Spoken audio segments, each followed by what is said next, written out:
Good evening, everybody. My name is Spencer Baculi. I'm the associate editor at Bounding into Comics. And as always, it is Wednesday night, so welcome to Bounding Live. I am joined tonight by my handsome co-host, Don. How are you doing, Don? Handsome. Always. Anyway, yeah, whatever. Fantastic. The world is a wonderful and peaceful place. The world is a very normal place, and everything that happened today was super normal. And it's just another average Wednesday for all of us. Hey, all right. How's it going on? What's going on, Roof Korean? Whoa there, Antifa. You're already decked out in black. California's getting to you. Yeah. All right. Well, how's it going? Hail, Roof Korean. Hey, Tehillim, how's it going? Tehillim. Always great to see you, man.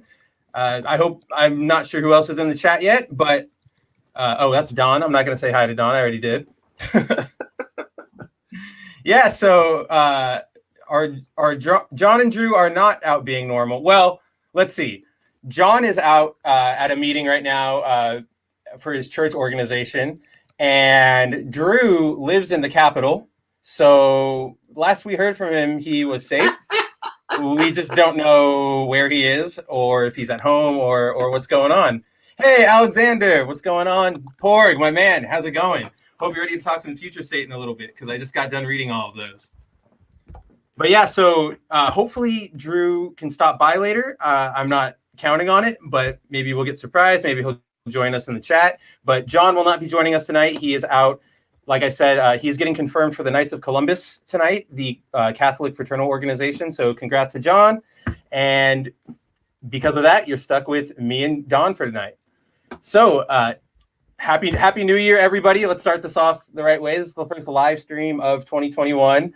Things have not gotten better in this clown world. Everything is upside down. Most of all, as we will get into later, most of all what's upside down is the DCEU, because Wonder Woman was a very large stinker, as we all know and talked about last week. But really? No, I heard it was certified fresh at one point, but as people sit on things and it digests and they realize that it was spoiled and rotten, that's when they get sick. They don't get sick right after eating it. That's all I'm saying about Wonder Woman. A lot of people I know who are like, yeah, I really liked it when I first saw it, but then the more I thought about it, the more the holes became apparent, and the more I realized that this was not what I wanted. Never is what anybody wants. But gonorrhea comes later. Gonorrhea does come later, and hopefully we can get some medicine to treat it. But if they keep Dr. Snyder out, I'm not sure we're going to get any help anytime soon. Patty Jenkins, I believe, or Dr. Jenkins is, I believe, still a medical student.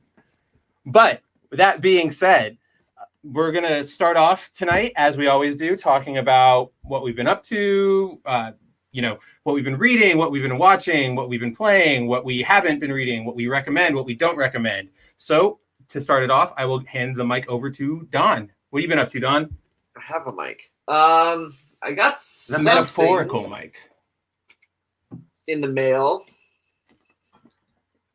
Oh yeah, look at that. I believe that is a easier to digest version of Dune. You understand, it's not about the illustrations, Spencer. I know. It's about the subject matter. Science fiction, which, okay, so honestly, going back into The Mandalorian, that last episode. I just rewatched that today. I rewatched it. Look at that. I said, okay, what's everybody going so crazy about this episode for? And they go gaga over the last 3 to 5 minutes of Luke Skywalker showing up. Yeah, I would say, okay, I was amazed that Luke Skywalker showed up. I think I was more amazed at the fact that they did that. At the fact that they gave him, Luke Skywalker, a white male, 5 minutes of respect. I think that was more the amazement. I didn't think like, oh my gosh, Lucasfilm is saved. Oh my gosh, this is the best show ever because right. They put Luke Skywalker. I just like, oh, that was the amazing point. Like, they actually did something I did not expect them to do, which was kick against this, gender politic POC agenda trend thing going on, That was the amazing part. But for terms of like the show itself, it wasn't amazing, to be honest. Storytelling wise, I didn't feel the fire everybody was feeling. I think it was a lot of the excitement, just not so much at where the story was going, because I'm kind of on your side. Story wise, it was super sudden and very Deus Ex Machina-y, right? And it also kind of just wraps up that really big plot line of the child in just like a heartbeat. Yeah. Like, okay, he's gone. Like, what do we do now? Now it's the Gideon show, the Bo-Katan show. Like, that's fine, but you gave us like no indication of where we're going. We're just left, like, the episode ends when the door closes on Luke. Pretty much. And that's, so we have no idea where it's going. But I think you're 100%, you're also 100% right in the fact that a lot of the excitement was probably just for the fact he showed up, because of the fact that we've seen over the past, what's it been, like 5, 6, 7 years? I don't remember when Force Awakens came out, but it's been that long, and all we've seen is basically our generation's like Superman get crapped on just for like 7 years straight. So I think it's definitely that feeling of like, oh my God, we're getting like it's him. It's the character we all love. They're showing him just a modicum of respect.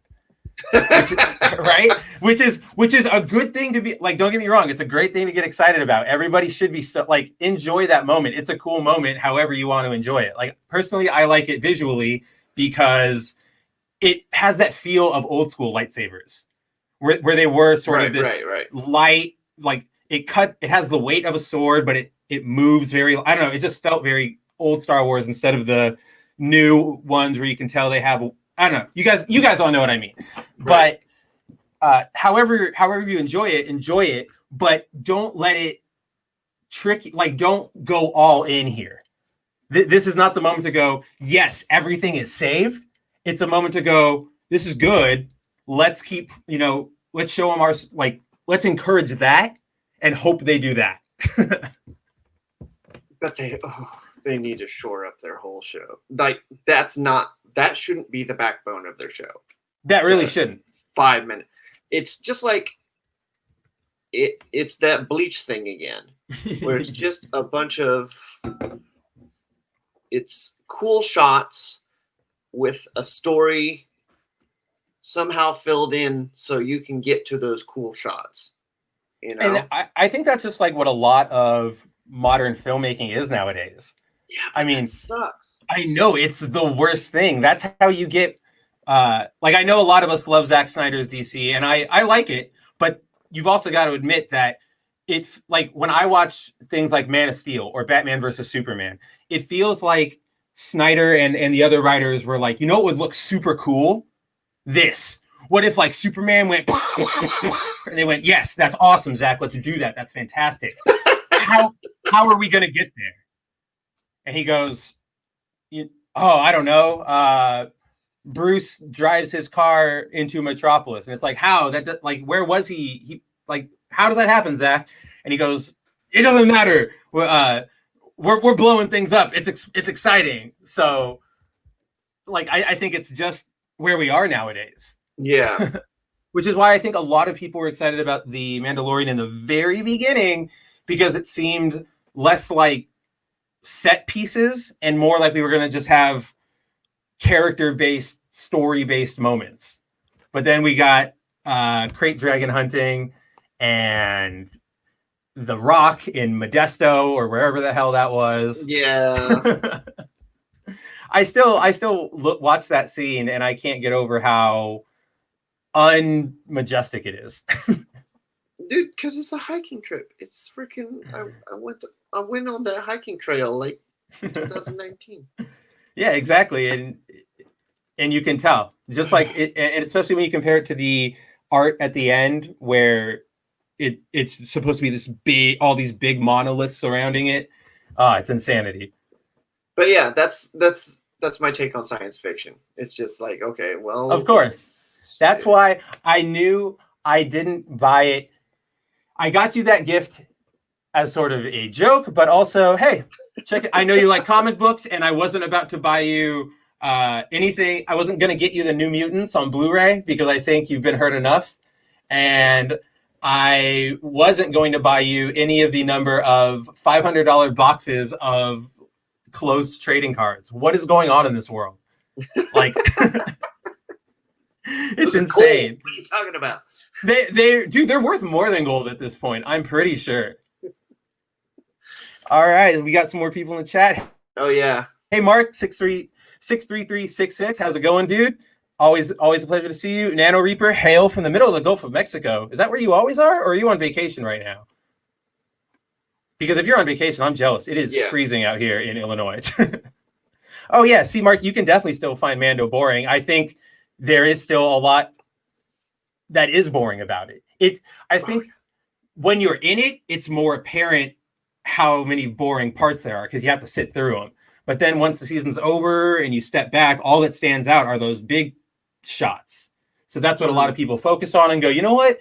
This season was pretty good. I loved that moment where the crate dragon blew up, or when Ahsoka blitzed the town. But then they forget about things what like brought us there. You know? Yeah, exactly. What brought us there? Bringing us to the town. What was the logic for like Luke showing up? What was the logic behind, the whole assault on the light cruiser? The point was to just see it. That was all it was get to that set piece, so people remember that. Oh wow, Nano, drill ship for the next 3 months. Well, enjoy your time there. I'm glad you could still join us while you're out. 6, 7, 10, but Luke pulled it through. Yeah, Alex, I think that's probably a fair rating. I think most of us here would probably lean closer to 6, maybe even 5, unless there's a starship in unless there's a star space battle thing, then I'm definitely closer to like an 8 or a 9. But you guys all know I'm biased on that. But I think you guys are. I think the chat's completely on point. Like Mark says, action scenes are fantastic, but I got bored watching the episodes. Exactly. There's too much frog sauna. Not enough. If you watch our review, a lot of us gave it like a 6 or a 7. That last episode with the big fan service at the end, 6, maybe 7. Yeah, even Drew, who was one of those fanboys, who was like, "I loved it. It was Luke. I'm so happy." Even he gave it like a 6 overall, and then maybe like an 8 for that scene or a 9 for that scene. Yeah. That's just. I gave him a 9 for finally a white man getting a modicum of respect. Well, if you remember from last week, that might have been the last of it, because all the rumors are floating around that Disney and Lucasfilm employees are pissed about the fact that a white male, a straight white male, mind you, got any sort of big moment, and they want to nip that in the bud.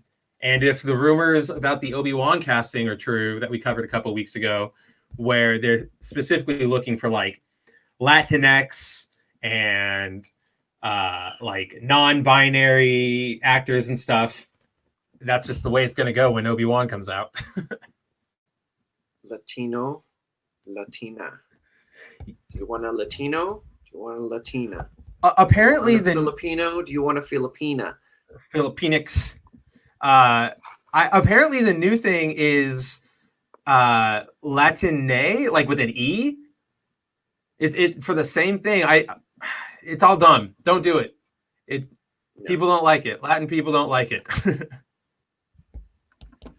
Yeah, Alex. One of the biggest inconsistencies I think with the show is Baby Yoda, because he literally just jumps from.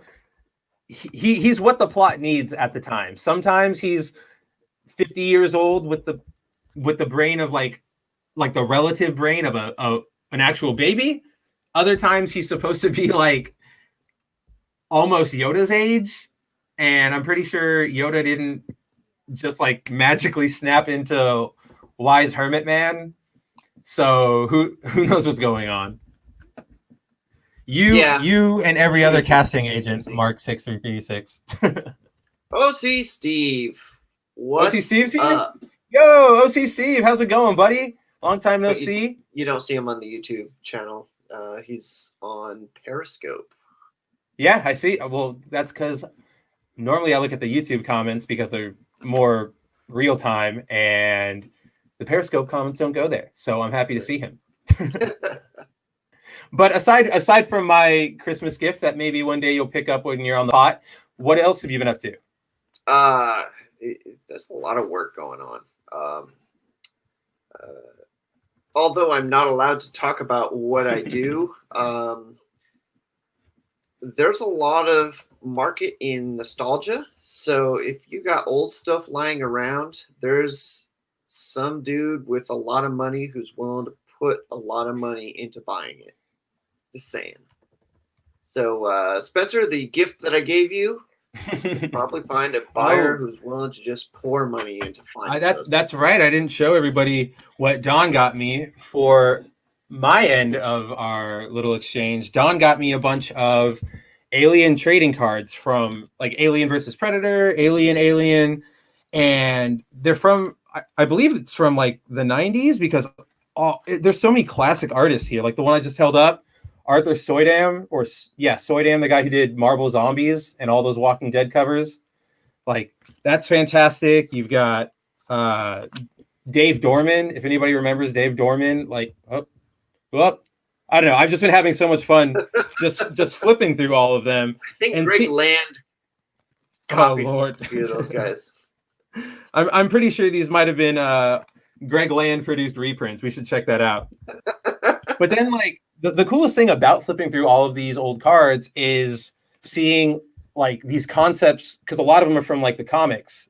So this is what is this 13 bioweapon alien? I have no idea, but I want to check it out now because that's awesome. That is so fantastic. But what I was most surprised to see when I was flipping through them were like a pack of legitimate anime cards, like from actual. Like this is from Genocyber. There's a where's that one? There's the Gulf Force one, which I'm like super stoked on. I almost wish it was autographed because it's like built for it. Yeah, the Project A-ko one. Like I was blown away that these even existed. These were a simpler time. Before your kids' smartphones and your gachas. But they're awesome. Everybody should remember how awesome these cards are. And if you can find a box of these, any trading cards from like the 90s for under $1 billion, go for it. Hey, whoa! John. What's up, looking guys? sharp. How's it going? Oh, yeah, thanks. It's going great. It was a great night. How are you guys doing? We're doing well. We're just talking about what we were up to this past week. We were showing off. Both of us got each other's Christmas presents this week, so we were showing off what we got. Too. And then we were talking a little bit about The Mandalorian, kind of just shooting the shoot. William the trap. I got some stuff from Don as well. A lot of Billy Tucci Crusade stuff. The shine. Those are really so shiny. Cool. There's one thing that's like missing though. Like you sent me these ones that look like they connect. But the top's missing. No top. I couldn't find the tops when I was head's missing. Yeah, I tweeted out that I had a box full of comic book cards, and in that pile was some of the Billy Tucci stuff. I couldn't find the head part. Yeah. No, there's tons of I think that's all Crusade comic. Oh, there's some Mortal Kombat stuff in here too. Yeah, there's Mortal Kombat too. There's the back in the day. And then here, I can't really see this one. I even can't see it in the normal light. It's like I think you showed it to me. I think you showed this one to us on stream, the Batman one. But I can't even see. I like you can't even tell. Yeah, it's Robin. Oh, that one. That one's cool. Yeah, it's really hard. Is that like the see-through one too? Yeah. It's almost like clear. I saw a bunch of images of those when Dawn piqued my interest. I like this one because it's Joker and the this is the Flashpoint Batman.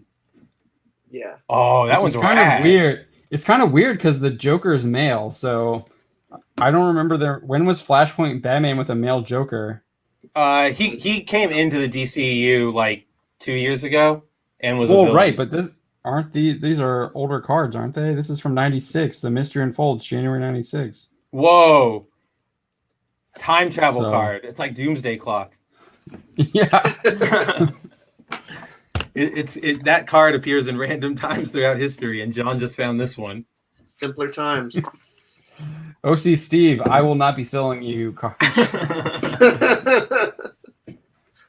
Yeah, see, I clean up pretty well, I think. when Yeah, I went to. absolutely. Cut it sharp. Yeah. So keep going with you guys said you were talking about I don't just keep going with what you guys talk about. I don't want to. You actually caught us right Wow. at the right when Don was ending what he was up to this week. So Okay. we're up so for that's anything. I guess Well, I'll go I guess I next. can. Or no, yeah, you Oh, go. Had you already said yours? No, not yet, but you can go. I also Oh. just want to share this picture I found on Twitter right now for Yeah. why Star Wars Legends is amazing. Han Solo in a fist fight with a giant otter alien. Dude, that looks like a Redwall crossover. It really does, doesn't it? It's like a Star Wars Redwall crossover. I had to out do a Brilliant. double take that it was real. It's so cool. What is Anyway. that from? I don't know. Somebody on Twitter just posted it and said, like, why isn't Star Wars Legends canon? It's so cool. I know there's a lot of EU fans, but man, some of the EU stuff is horrible. Oh Like, yeah. I think the whole like cloning Say stuff, the whole cloning stuff is just the stuff that they put in Rise of Skywalker that they adapted. What was that? It wasn't the Zahn stuff. It was the stuff right after the Zahn stuff It was- where it was the like Emperor the- actually shows up. It's not Heir to the Empire. Yeah, because you're It's right. the other one. It's like Dark Empire. Dark Empire. Dark Empire. The whole clone stuff is just horrible. I just don't. It's not. It wasn't good in the EU. It's not good in the Rise of good now. Skywalker. There are definitely some So. things that need to not like that Star Wars doesn't need. Cloning is one of them, and the other is like galactic gods battling before time and stuff. Well, I'm not against cloning. I think that the Clone Troopers, right? The clone troopers are I think that's like kind of cool, and then the whole idea of a I totally clone forgot wars is about kind them. of cool. But I think that you would want to. I don't know. I think they could need to just move away from cloning. Wait, you piqued my interest with galactic gods. Which interestingly enough, Timothy Zahn's Heir to the Empire does involve cloning, but there's a side effect to cloning, which I think that it can actually work. So that if you do it that way, but I'm also like, yeah, so yeah, you have to do it right. You can do it, especially if you're using a Force user and you're cloning a Force user. Yeah. I think you can do it, but I like the way that Zahn does it with how it like affects the clone. Doesn't it like super rapid breakdown, or like it can't handle it? He becomes psychotic. He's like he becomes like tyrannical and he's just mad. He becomes mad. Oh, like Starkiller. Yes. So I think that is actually like interesting because there's that huge side effect, obviously, to being the clone. You're not just like the same person, and you have that side effect. So I think Deviant Pork says cloning stories can go bad. Yes, I think they can go bad really quickly. It has to be like a really tight for a cloning story to work. I was going to say exactly that, Porg. Look at Spider-Man. Yeah. I mean, I feel even like Multiplicity. yeah. I mean, there's so many clone stories that just don't work. It's best just to stay away from them. Unless you've got a really tight story and plan for what you're doing, don't do it. Yeah. Wait, that was the name of the movie, right? Multiplicity. I think so. Michael Keaton. Yeah, I'm pretty sure that's what it was. That was a tight one. That's the comedy one, right? Yeah. Is 6th Day the one with Arnold Schwarzenegger, OC Steve? Yeah, that's the one that kind of fell apart. Yeah. Oh yeah, that's the one with like the poster where he's got like the egg things over his eyes, or they look like egg things. Yeah, And it's like zapping. It's horrible. Yeah. That was right before he became governor. I saw that someone was saying Roof Crane was asking, doesn't John's video today pretty much confirm that Luke was probably one-off bone tossed to the trodden masses and the continued freedom of creatives to treat fans like trash, business as usual? I don't know about the bone being tossed. I wouldn't be surprised if they keep throwing bones people's way because it works. Seems to work. Yeah, seems to work. So I wouldn't be surprised if they keep doing stuff like that. But I mean, I don't think you're going to see any change in how a lot of these people treat fans. I mean, Pablo Hidalgo hasn't changed what he's doing. Ichibaka has like a whole story on Justina Ireland, the High Republic writer. She's not changing anything on her like with what she's saying. Like business as usual for a lot of those folks. We know that the Acolyte is going to be some kind of female-centric story. That's how they're promoting it originally. Patty Jenkins film. We'll see. They brought in Patty Jenkins after we obviously got a really bad Wonder Woman 1984 where she was much more involved in the story. I was reading something that I think JB did one of the stories I was reading on the Wonder Woman story, and it was something about it might have been somewhere else actually, because it was Zack Snyder saying like, yeah, he was involved in the Wonder Woman and he liked that, and it was because he had that poster from the Crimean War that was like kind of like the original plan for Wonder Woman, that she was fighting her first appearance was in the Crimean War. And she has all like the severed heads. Yeah. But he was like, we changed that because of what happened in the first one, and he had praise for the first one, but he did not say anything about 1984.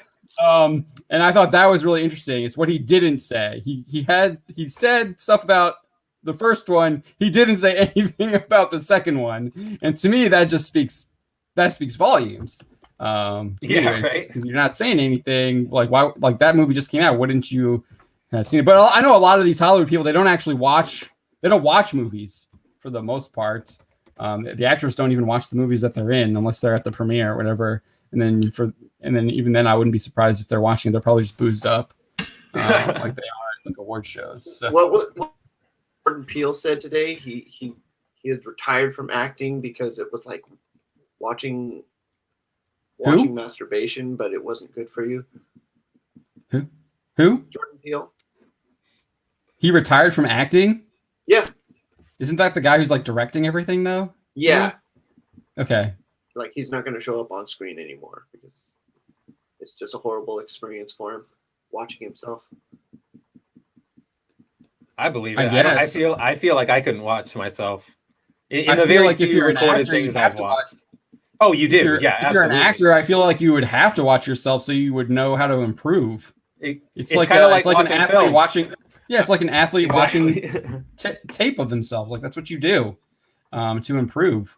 So I mean, obviously you're not just doing it by yourself. Like there's like the best players do. If you watched The Last Dance, Dennis Rodman was watching film on himself all the time. They talk about that. That's stuff we don't see as fans, but like with the behind the scenes stuff, you see him there. He's like taking notes, and he's like, we're telling the reporter like, "Go away, man! I'm trying to like read up here, what I got to do." And then he said like he was always practicing. Right? He would just throw the ball. He would have his buddies just throw the ball at the hoop, and he would know where the ball would go, so he could get in position because he'd just been that muscle memory and everything. So not only was he watching tape, he was doing everything. That's what you would want to do as an actor as well. You'd want to just keep training yourself so you can do all of the things that you might be required to do in a film. Yeah, he's done. No. Wow. No thanks. Wow. No to like the implant. We don't need that. We don't need any of that. Fine. Especially her. I don't know. She looks great. Yeah, Bell that. I saw it in person. God dang it, it was fantastic. I think we got a story coming up on this tomorrow. I don't know if we published it while I was away. If it got in there or not. I'm not sure if it's ready yet. But we are working on this story. I think this is just a rumor right now. It's all rumor. But that doesn't surprise me. The guy said he wasn't going to do anything with a Hamada project, and Hamada just got re-upped. I think that was a small screen exclusive, and then all the trades went out and confirmed it afterwards. If he's staying, he's like, what is he? A over E what is it? A greater accountability over entertainment. Right. That's right. Yeah, something like that. So if he's going to stick to that makes sense. Dude, just poking the nose of the alligator. Guess what? The alligator bit back. So, so that doesn't surprise. I wouldn't be surprised if that rumor is true, given the fact that's what he said. Since Hamada is back up, he was not going to work under Hamada, so he wouldn't be Cyborg anymore. Which is interesting because he did come back for reshoots for Snyder Cut, and that's under Hamada, right? So yeah, he did that. Who knows? So, yeah. Elaine. Thank you for joining us. I think you're a new person. Welcome to the chat. With that awful Wonder Woman 1984, the only thing that it proved is that Patty Jenkins is better at fleshing out male characters. I think that's true. Yeah, I thought for the most part Max Lord was really good, except for the end where he has a total personality change. Yeah. The lasso of truth doesn't just make you speak the truth, it like makes you feel the truth and believe the truth and then do the truth, I guess. It's not just telling you the truth. It's bad. But yeah, it makes no sense. Oh, I was gonna say she's great at I was gonna say, yeah, she's great at male characters. Look at the first movie, but then I remembered that she had a lot of help writing that. She didn't even write that one. So, well, we kind of, if you remember, when we had Script Doctor on here, we knew that it was probably going to be bad because what's his name guy was writing it, and that guy writes crap movies all the time. Like, I don't think he's written anything good, but he keeps getting Alex Kurtzman. No, not Kurt. No, well, him too. Gosh. But he's supposed to write something else too. Gotta pull it up Coming here. up. Yeah, the guy's the Wonder Woman writer, right? Oh, yeah. What's his name? It's like starts with an H. His last name starts with an H. I'm looking it up here. No, I'm curious. No, David Callahan. That's it. That's right. Yeah. And he has also done. Oh, he's doing Shang-Chi. He did the horrible Godzilla movie, the 2014 one. Yeah. Which the first act of that was actually really good, and then they decided to kill off their best actor, and then it just went off the rails, like Terabad. They're just like chasing Godzilla, and the focus was like too much on the people. It's like, dude, this is a Godzilla movie. Let's focus on Godzilla, please. And he's supposed to be writing Mortal Kombat, so you think that's terrible. He's on here for Spider-Man Into the Spider-Verse 2. Oh, he's America the Motion Picture. He did Zombieland Double Tap. He's done most of the Expendables, I guess, but I wonder how much he has on there. First one. He only did the first one, and then the other two. Oh, it says characters. Yeah, you're right. Okay, so it's just based on his old stuff, right? Okay, yeah, or based on his first script, rather. Yeah, and then he's doing a Hercules film. Is that like a live action Disney? No, I think that's just. Oh no, it is him. It's a live action Disney. So So it's no surprise that Wonder Woman 1984 was pretty bad given this guy's track record, and it's not. It doesn't look good for Shang-Chi or Mortal Kombat.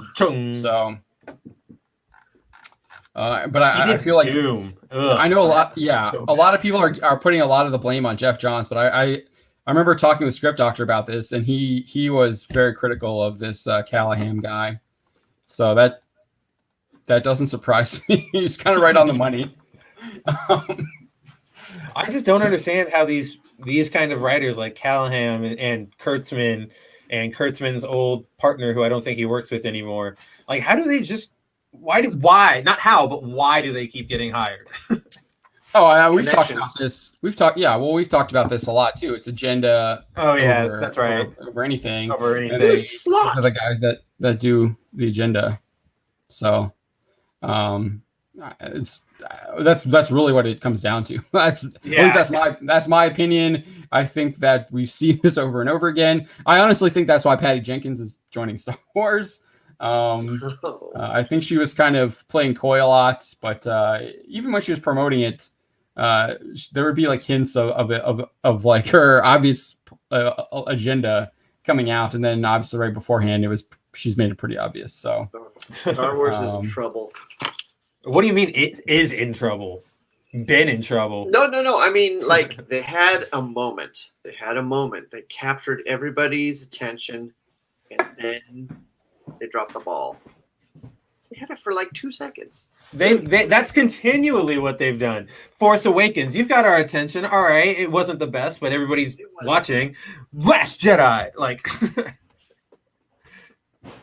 they're like they're like the manager of like the Knicks, dude. Did we cover everybody? What everybody was doing, John? Talking about Star Wars, The Force Awakens, like, it recaptured the magic, but at the same time, it was also like George Lucas was right on the point with his criticism. There was nothing new. 1000%. There was nothing new in it. There was no imagination. There was nothing progressing. It was literally a reboot of the first movie. They just and that's why I'm like, and they scaled it up. Okay. I'm like, all right, you've got our attention because sure, you followed the same script, but it wasn't terrible, so I'll give you a chance. And then there were some interesting characters. Like, okay, set up like OG Finn. Yeah, you set up Finn as like this stormtrooper who like is jaded, and he might turn and nothing, and he looks like he might be force sensitive. He's wielding a lightsaber, like. And then the next time you see him, he's walking around in the squishy suit. Right. Remember the advertising? He was holding a lightsaber. All the until advertising. He got to China. Yeah. But at the same time, you also had Rey already being Mary Sue in The Force Awakens. I remember what's his name? The guy who wrote Bright for Netflix. He has an excellent Superman. It's called Superman American Alien 6-issue miniseries for DC. Fantastic Superman story. If DC was smart, they would be adapting that into film. I forget the guy's name, but he got like blasted because he was like, she's a Mary Sue, and he pointed it out and did a whole video, and he's right. She was, even in The Force Awakens, she was a Mary Sue. She was like literally Max Landis. Are we talking about? Yeah, did he do Max Bright? Landis. Yeah, he did Bright. He wrote Bright. I didn't know he did Bright. He wrote Bright, and Ayer directed it. I always thought Ayer wrote it too. Huh. Oh well, cool. They might have wrote it together, but American Alien. Regardless of what anybody wants to say about Landis as a person, American Alien is like a great Superman story. Yeah, it's fantastic. Is that the one? Does American Alien have the story where he sneaks onto Bruce Wayne's yacht as like a teenager? I think so. Yeah. Yeah. They're one of the stories in American Alien, because it's like a 6-issue miniseries. I think. And it jumps decades. Yeah, so like each story is like him as a kid learning to fly and stuff, and then like teenager, college years, young adult, and then like Superman. And in the one where he's like college years, he's out at the beach, and he's like, I just wish I could be normal. Like, I want to let loose, but I can't because everybody knows who I am. And young Bruce Wayne is having a yacht party like in the harbor. And he's like, I hate this. I don't want to be here. So then they like switch, and Superman pretends to be Bruce Wayne, and he goes and parties it up. And then like Deathstroke attacks the boat to try and take Bruce hostage, and like tries to slash at him. And it's Superman, and it's just a lot of fun. I know it's the way Superman stories should be. It really was. It was like a very hopeful, optimistic, fun Superman story. But there was like danger involved, and you felt like Superman wasn't this all-powerful being, that he could actually he had like human emotional weaknesses as well, like, and that they made it, you saw that human in him. It was fantastic. If you haven't read it, highly recommend it, because it really is a good story. I feel like we talk about it at least once a month, because I think we do too. I got you this time. No, um, I've been had. But yeah, Landis did a whole thing on how Rey was the Mary Sue in The Force Awakens. So I remember there were critics of The Force Awakens. I was one of them because I just thought I wasn't out and like I don't think I was doing anything on the website or doing YouTube videos at the time. But like I know I was talking to my friends. I was like, this is like a ripoff of the New Hope. Why didn't I just go see A New Hope? It's a lot better anyways. Yeah, that's exactly what I said. I was like, it's cool, like it's new, but it's also the same story I've seen before. Are they just? I remember asking the question, like, are they just going to copy the rest of the trilogy? Oh yeah, they saw them killing Han. I hated that because like they actually like tell you that he's going to die. Like Leia's like, dude, you can't go. Like you shouldn't go, and he's like, oh, I got to do it. This is what Dad has to do. She has the Force vision. Just like they told us that what was going to happen. Like you knew that. Like you knew it, and I was just like, oh, like, and then of course it happened. And you're just like, okay, like I didn't have that emotional impact to me because it wasn't a surprise. Like right, absolutely. I figured it like out. his character was a surprise because that wasn't Han.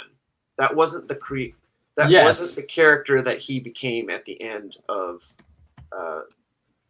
Return of the Jedi. Yeah, the fact that they had them like not be, they were like a broken family. I hate it. I hate that. That's just horrible. Yeah, you would like character growth. So for me, like if you want to have character growth there, Princess Leia knows she came from a broken family. She never even got to meet her mom. Her dad becomes Darth Vader. Is not involved in her life at all. Like she did have like her adopted family was actually like I think was probably pretty good. We don't know a lot about them, but Senator Organa seems to be pretty good dad. Was taking care of her. We never really see a lot about her mom. We see that one. I think there's that one where she's next to the senator on Alderaan at the end of Revenge of the Sith. There's that one shot, but she looked like a loving mom. Like you would think that like Leia would like really want to work to like not have her only son like be part of a broken family. And instead like they just go back to they're both pulled by their work or whatever. And I just to me Han proved that he wouldn't do that anymore. Like he proves that in the first Star Wars when he comes back and shoots Vader. Proves it again when he's literally like he's joined the rebellion and he's like a general. And he's trying to get off the Hoth, and then can't leave. Yeah, he's like, come with me. And he's actually part of the rebellion at that point, right? I feel like at Hoth, so he's like has kind of just completely abandoned his smuggling ways. And then he's literally leads the infiltration mission on to Endor. Yeah, so, it was a surprise on the bridge. Wait, you're leading? So the fact that he's like back to whatever he's doing, smuggling, is just like, okay, you watched the first movie, you realize he was a smuggler, and that's all you got. I mean, you didn't realize that he literally had a huge character arc, and his character like emotionally transformed completely. He found like a whole new purpose in life besides just smuggling. Good job, JJ. So, good job. I mean, plus the guy had a near-death experience. It changes you. He was literally frozen in carbonite. So frozen in carbonite and hunted on by the Empire and almost thrown into the Sarlacc pit. Yeah, dude. There's a lot to reconsider there. Yeah, he was General Solo in Return of the Jedi. OCC is 100%, and they totally he was butchered part of his the character. Alliance, and that was in The Force Awakens. They butchered his character. It wasn't The Last Jedi. He was butchered in The Force Awakens. But it wasn't off to a hot start. Right. And he died. They killed him off too. So, and then JJ tried to redeem him with that stupid vision that like Leia projects Han to Kylo, like as some like it was like they took what Ryan did with Luke projecting himself, gave it to Leia, and then had her project Han, and it was just like it was even more of an abomination. No sense. Yeah, dude. It was just do what I need you to do. Surprised I didn't project Anakin.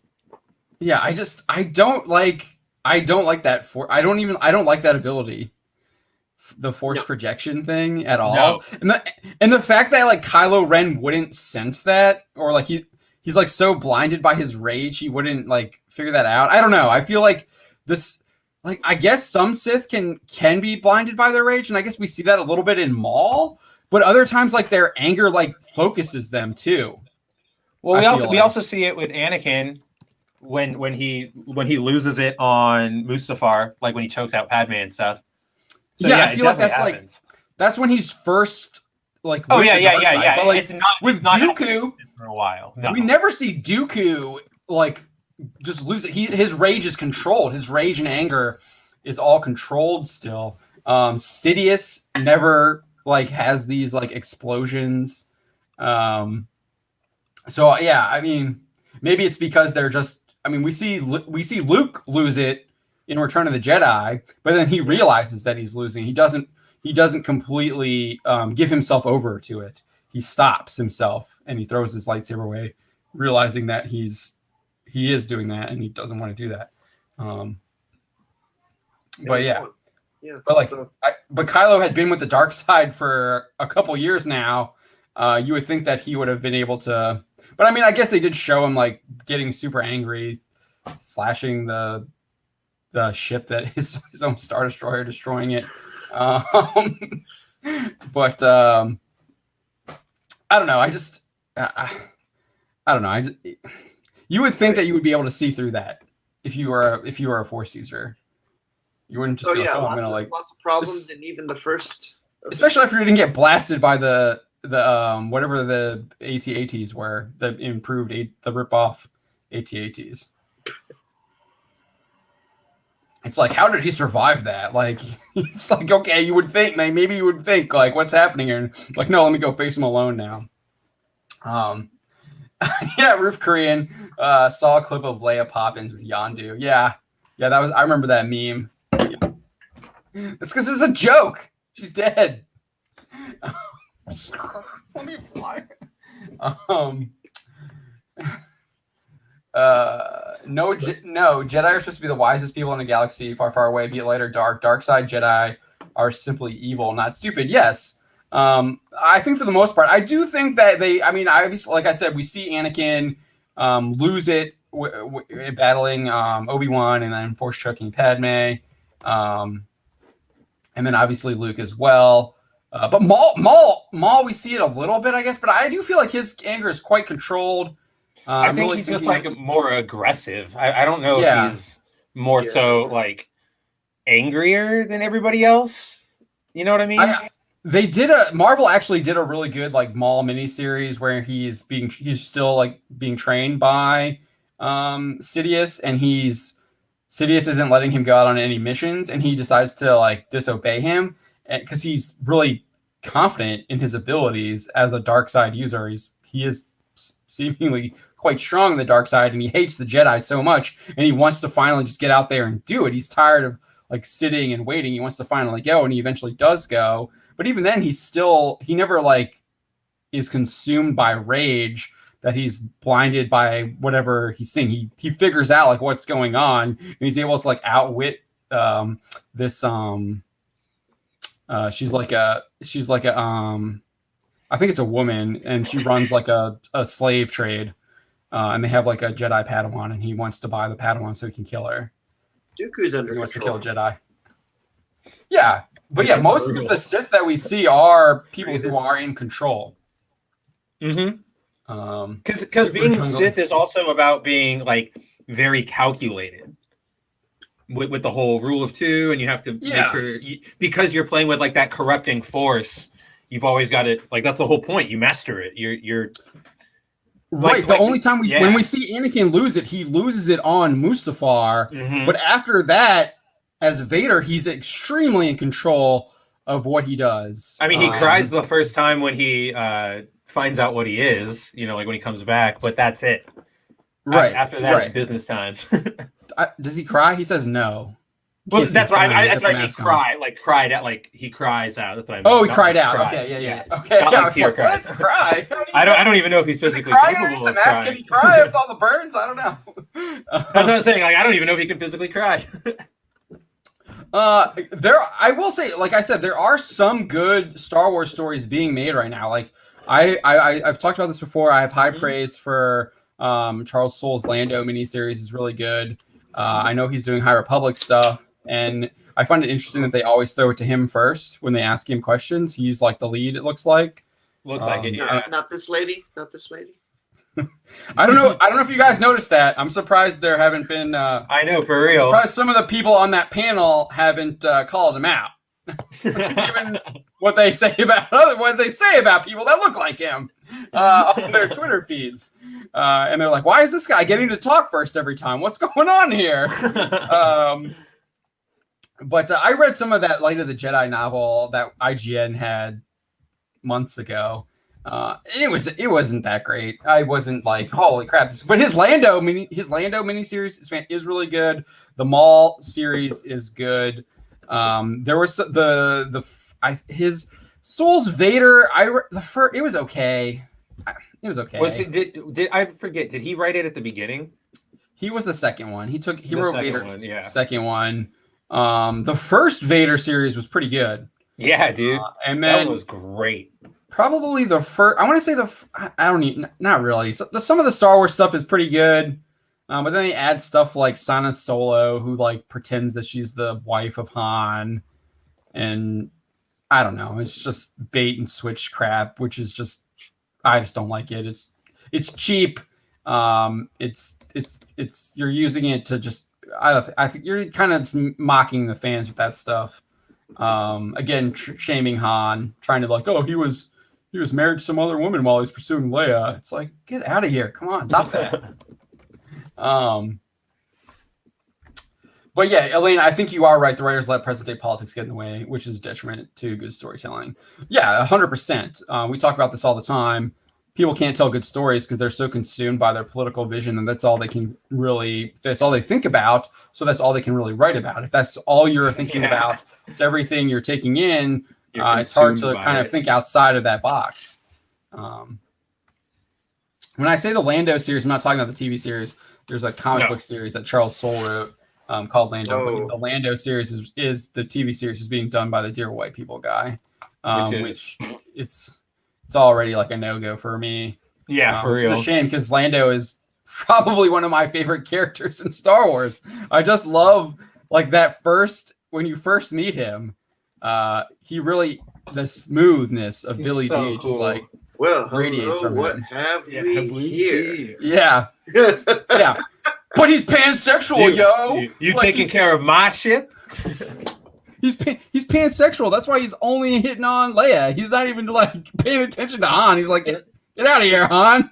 Or like Luke or anybody else. He's just all Leia. He was Leia. He totally avoids C-3PO.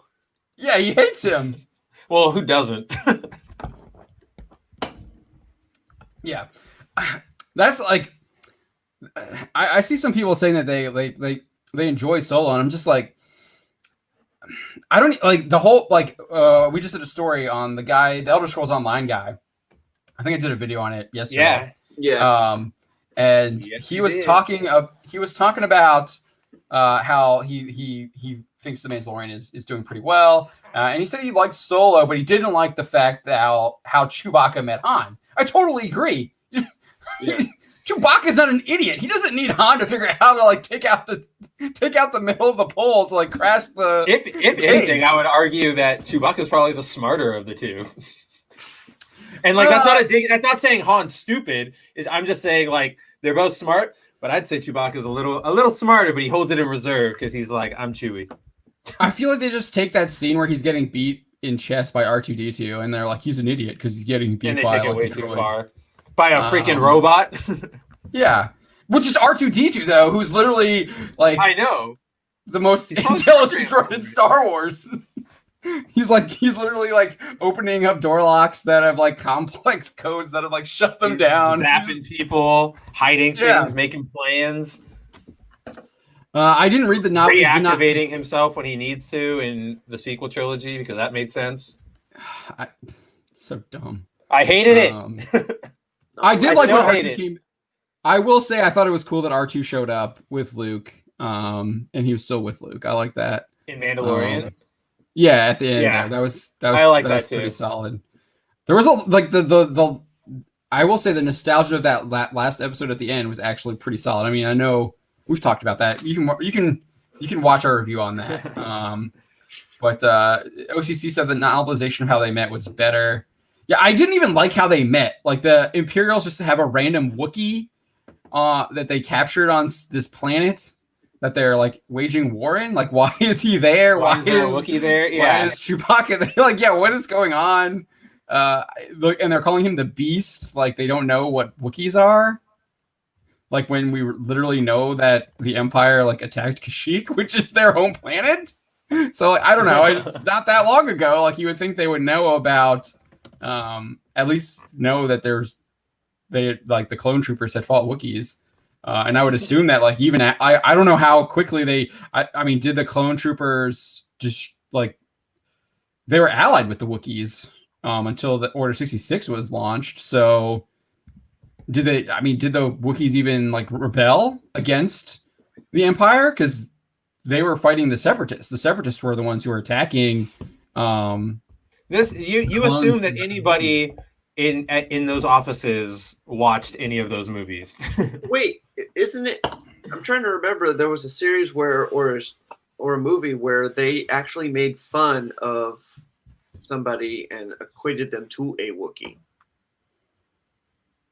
Say that again? Who did this? I can't remember, but they made reference to somebody acting or being like a Wookiee. I mean, I'm sure so somebody there is a general knowledge of Wookiees throughout the galaxy. So why would they call him a beast? You know? Yeah, I think they were just trying to go with the stereotype that the Empire isn't very diverse, quote unquote. Yeah. It's just a bunch of like white dudes or whatever. Clones, bro. They're not even white. Well, I think by the time by the Solo movie, I think they were phasing out the clone troopers, right? Yeah, because they were recruiting other people. Because all the things shut down, the Camino labs.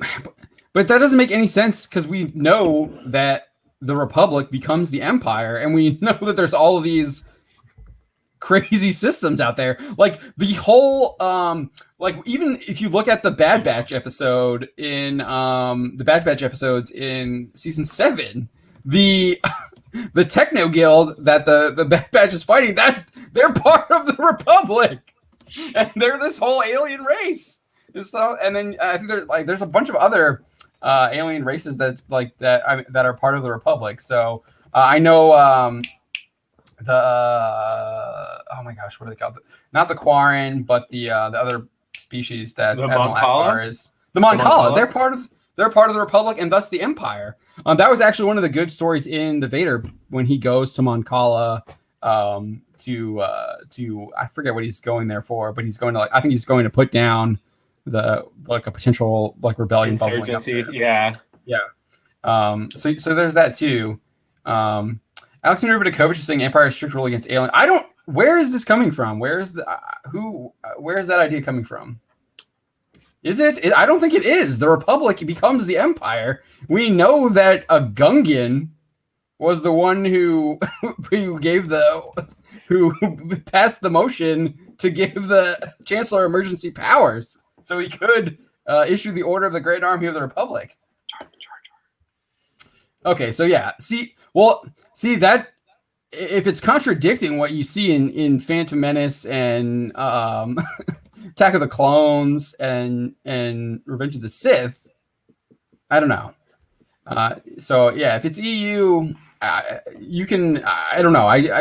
It's hard. That seems to contradict what we see in the actual films that Lucas made. So I'm going to put them above some of the EU stories. And I've already we started off here. I was like, some of the EU stuff is really bad. That's not to say it's all bad, but the Dark Empire stuff with cloning Palpatine and him surviving is a bad idea. It's a bad idea in Dark Empire. It's a bad idea in Rise of Skywalker. There's never going to be anything that is 100% perfect storytelling. Where you're always going to find something that you don't like. So we're human. Yeah, exactly. So no. I mean, I'm with you there. The EU might be great. Like, I love the EU, but cloning doesn't always work, and sometimes you fight giant otters, and So speaking of EU, how much would you guys refer somebody to the Timothy Zahn Thrawn?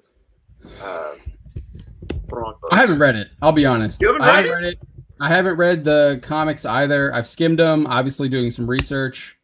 I don't like I did try and read the new Thrawn comic adaptation. Oh, the one from Marvel? It was boring. Yeah, it actually was kind of boring. It was not a lot of it was building to that, like to his sort of backstabbing to become higher in the Empire, and it kind of just didn't work. It just took too long. It was a Mando problem. It could have been done in like 2 issues. Yeah, it was dragged out way too much. So Spencer, you've read the Timothy Zahn one? Oh yeah, those are the ones I grew up on. I can see what Heir to the Empire, Dark Empire, or not grew up on per se, but that's what I like. That's what was coming out when I was getting into comic books and started explore. Like once I learned that, like, oh, there's more Star Wars than just the movies. That's kind of what I gravitated to. That and the old school video games, like X-Wing and TIE Fighter, all those cool ones. So, Heir to the Empire came out before the prequels, correct? Mm-hmm. Right. So, a couple years before. That would make sense if you were looking at before the prequels. But if you remember, Palpatine's like literally right-hand guy is some alien creature. Yeah, who has like the staff. Yeah. So like the whole idea of that was thrown out the window with Lucas in the prequels. He overruled that. And I think I didn't put it in the video, but I think the Elder Scrolls Online guy, Bill, what's his name? It is. I have it open. It is Bill Slavicek. Ask Alex. Slavicek. That's it. Slavicek. Ask Alex. So Bill Slavicek even talks about that because he was doing the RPG, Star Wars RPG, and the source books and stuff, and he was like, "These are the toys that Lucas is letting us play with," until he decides to take the toys and put them in his own playground, and he makes them his own, which Lucas did. He did a lot of that. He took a lot of the stuff that was in those RPGs, incorporated them into the prequels that he liked. He did some of that stuff in the Clone Wars as well when he was involved in some of those episodes of the Clone Wars. So there's that. But yeah, I don't think that the idea that the Empire is somehow against aliens makes any sense after watching the prequels, when like the Emperor's literal like right-hand dude is not a human, and the first Sith apprentice that he has is a Zabrak. So in Darth Maul. And then he literally has a droid as well. Grievous is like his general. Grievous is so cool. So with that said, do we talk about all the Thrawn stuff that we've been hearing recently?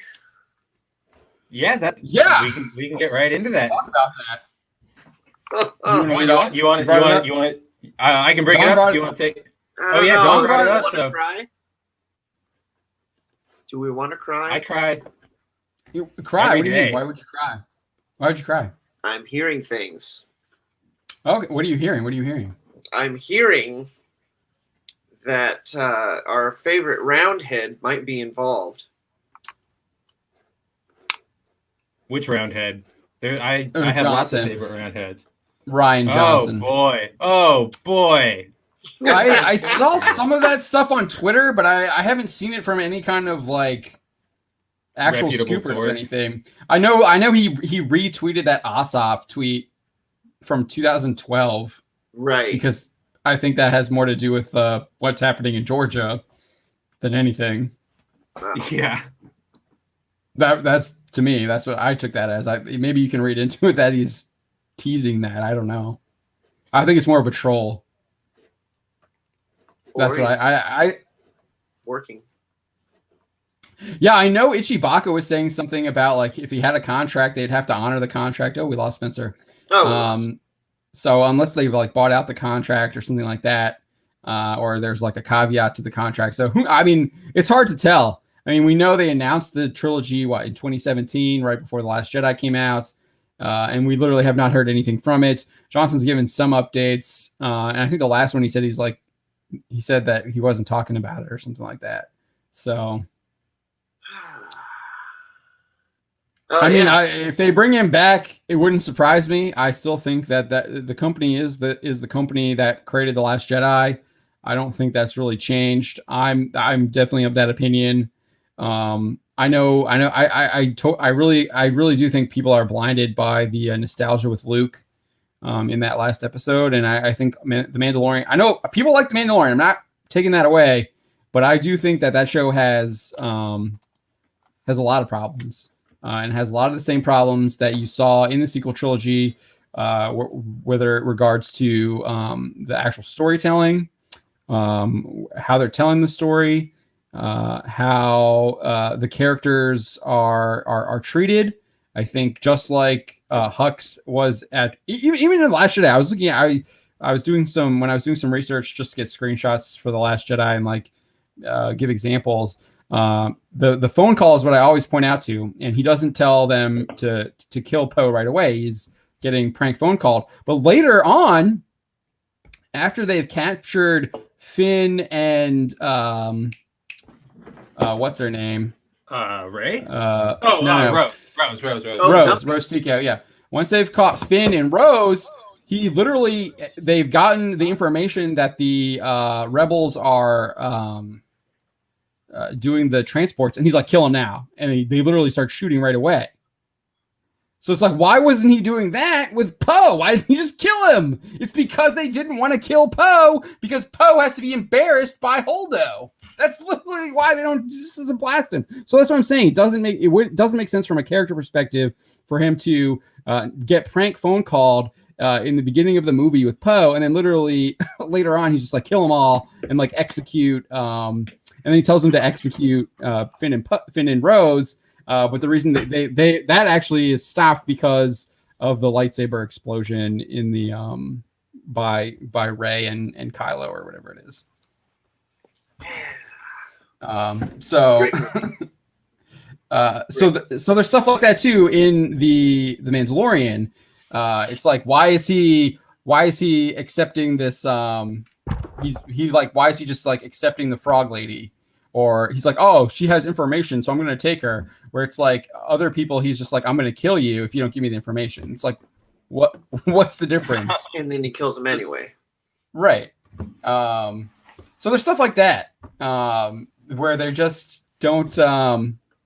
You have character like it doesn't make sense to me. Like, why is he this? He doesn't know this character, and he doesn't know this other character, but he treats them completely differently. The only reason why he does that is because that's the way they wrote him to do that, instead of like having the character like having similar motivations and like reacting to them differently, or like he's learning maybe from Baby Yoda that he shouldn't be doing that, but Baby Yoda's an idiot most of the time, so he would be learning anything from him.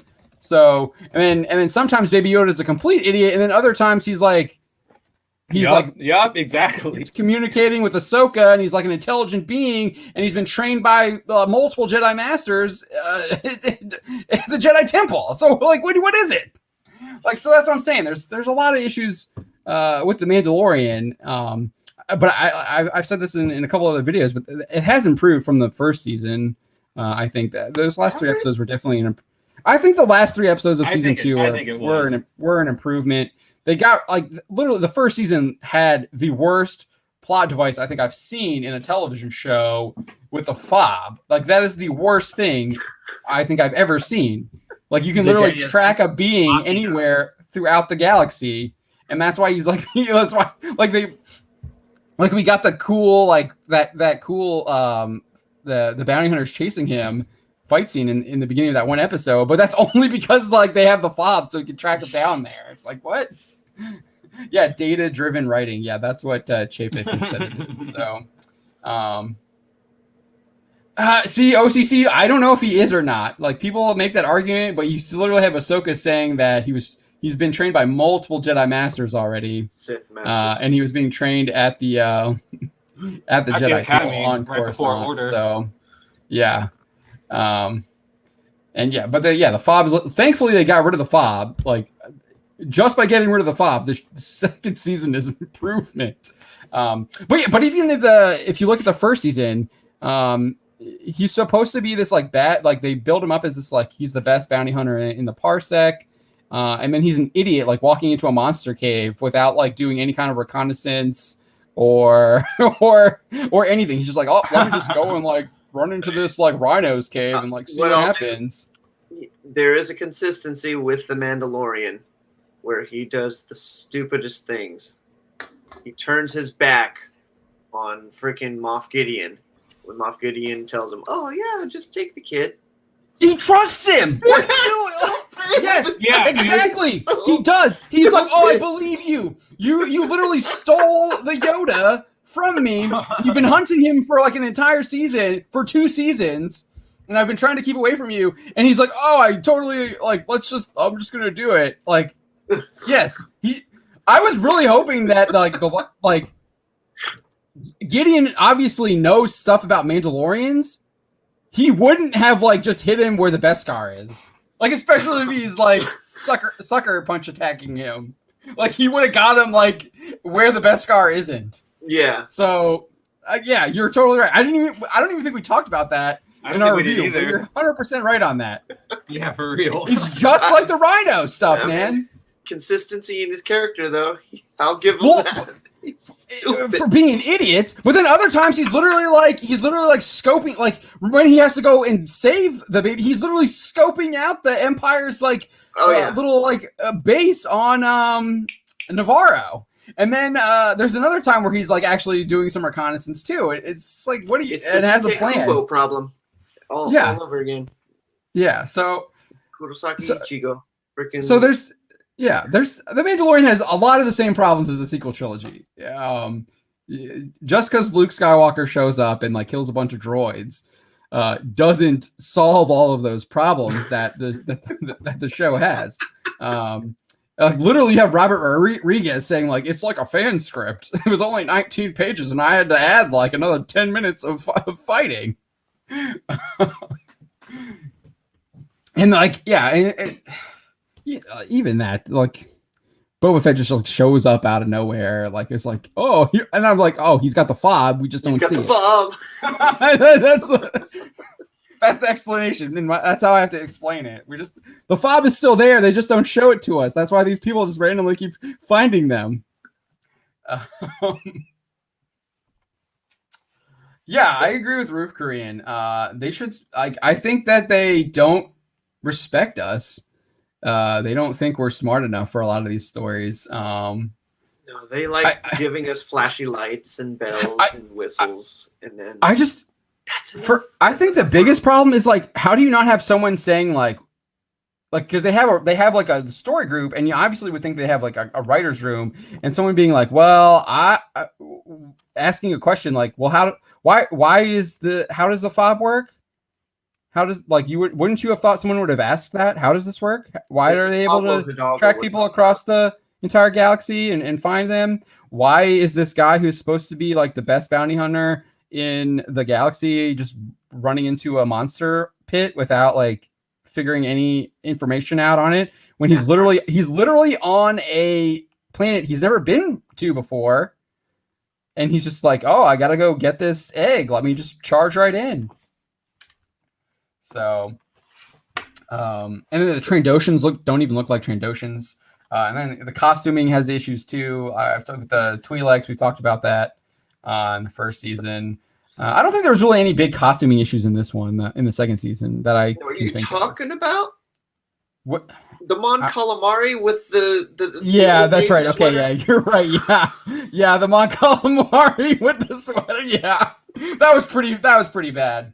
But I think was there anything else though? I can't think of anything really. That was the only thing, and he was kind of a side character. They were kind of side characters. Dressed up as longshoreman. Yeah. Yeah, probably. That's probably the case. Oh yeah, that's definitely the case. Dude, you would want to encourage that though, man. Even amongst the fandom community, if we start asking questions about the show, we're automatically labeled as haters and like Yeah, I've seen that. We're getting. I'm it. not. We're I don't getting want it to get right involved in that. If people want to say that, they can say that. I'm not gonna. I'm not trying to get involved in that. That's just seems like petty drama. Of course it is. Like, but I This is like fandom. for an example, we were getting criticized for this headline I did today on this vinyl pop story I did, and I asked Spencer. I was like, "What did you think of that story?" He never got back to me, but I wanted to get his feedback to like see if like was that criticism legitimate? Maybe is there some way I could have improved it? Like that's how I look at that stuff. I'm not looking at it like I'm looking at it like how do let's get it better. Let's do a better product here. But I don't know. They seemingly don't have people asking questions. You're muted, Spencer. Oh, I was just saying. No, the story was great. That critic was bad faithing it really hard because I felt like I was getting concern trolled. I think you were. Trolled. I literally had that it was a different. It wasn't.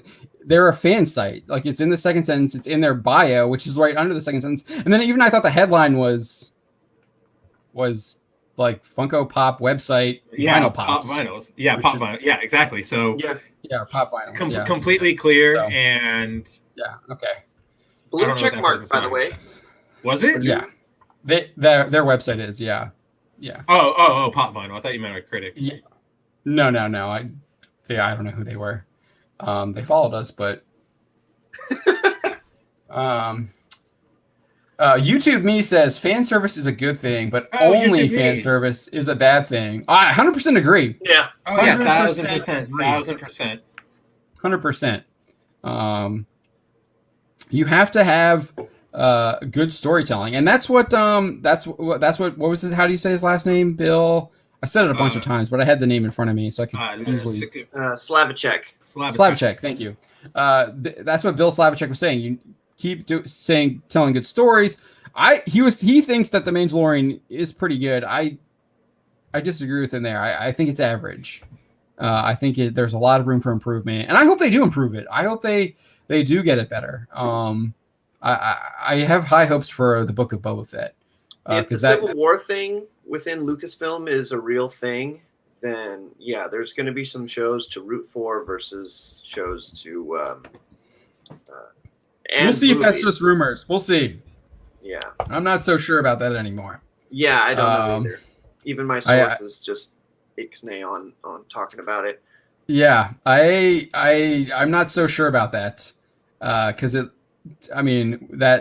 Art of Mandalorian book is pretty clear that Kennedy was the one who put Favreau and Filoni together to get the Mandalorian, and then even in Doomcock's rumor, he admits that Kennedy was behind the idea of the Mandalorian in general. The disagreement came over who got credit for Baby Yoda, and to me, I don't know if like Kennedy really cares about that. I don't know. She doesn't come across as the person who cares about getting credit for stuff. She's already the president of Lucasfilm. Yeah, like what more credit do you need? She gets to take credit for all of it. Like right. The only thing I can think of is when direction. The only thing I can think of when you're talking about maybe like that kind of Civil War that like there is some to that is when we had Kennedy basically completely trashing the idea of putting the park as the original trilogy. Oh yeah, basing it on the sequel stuff.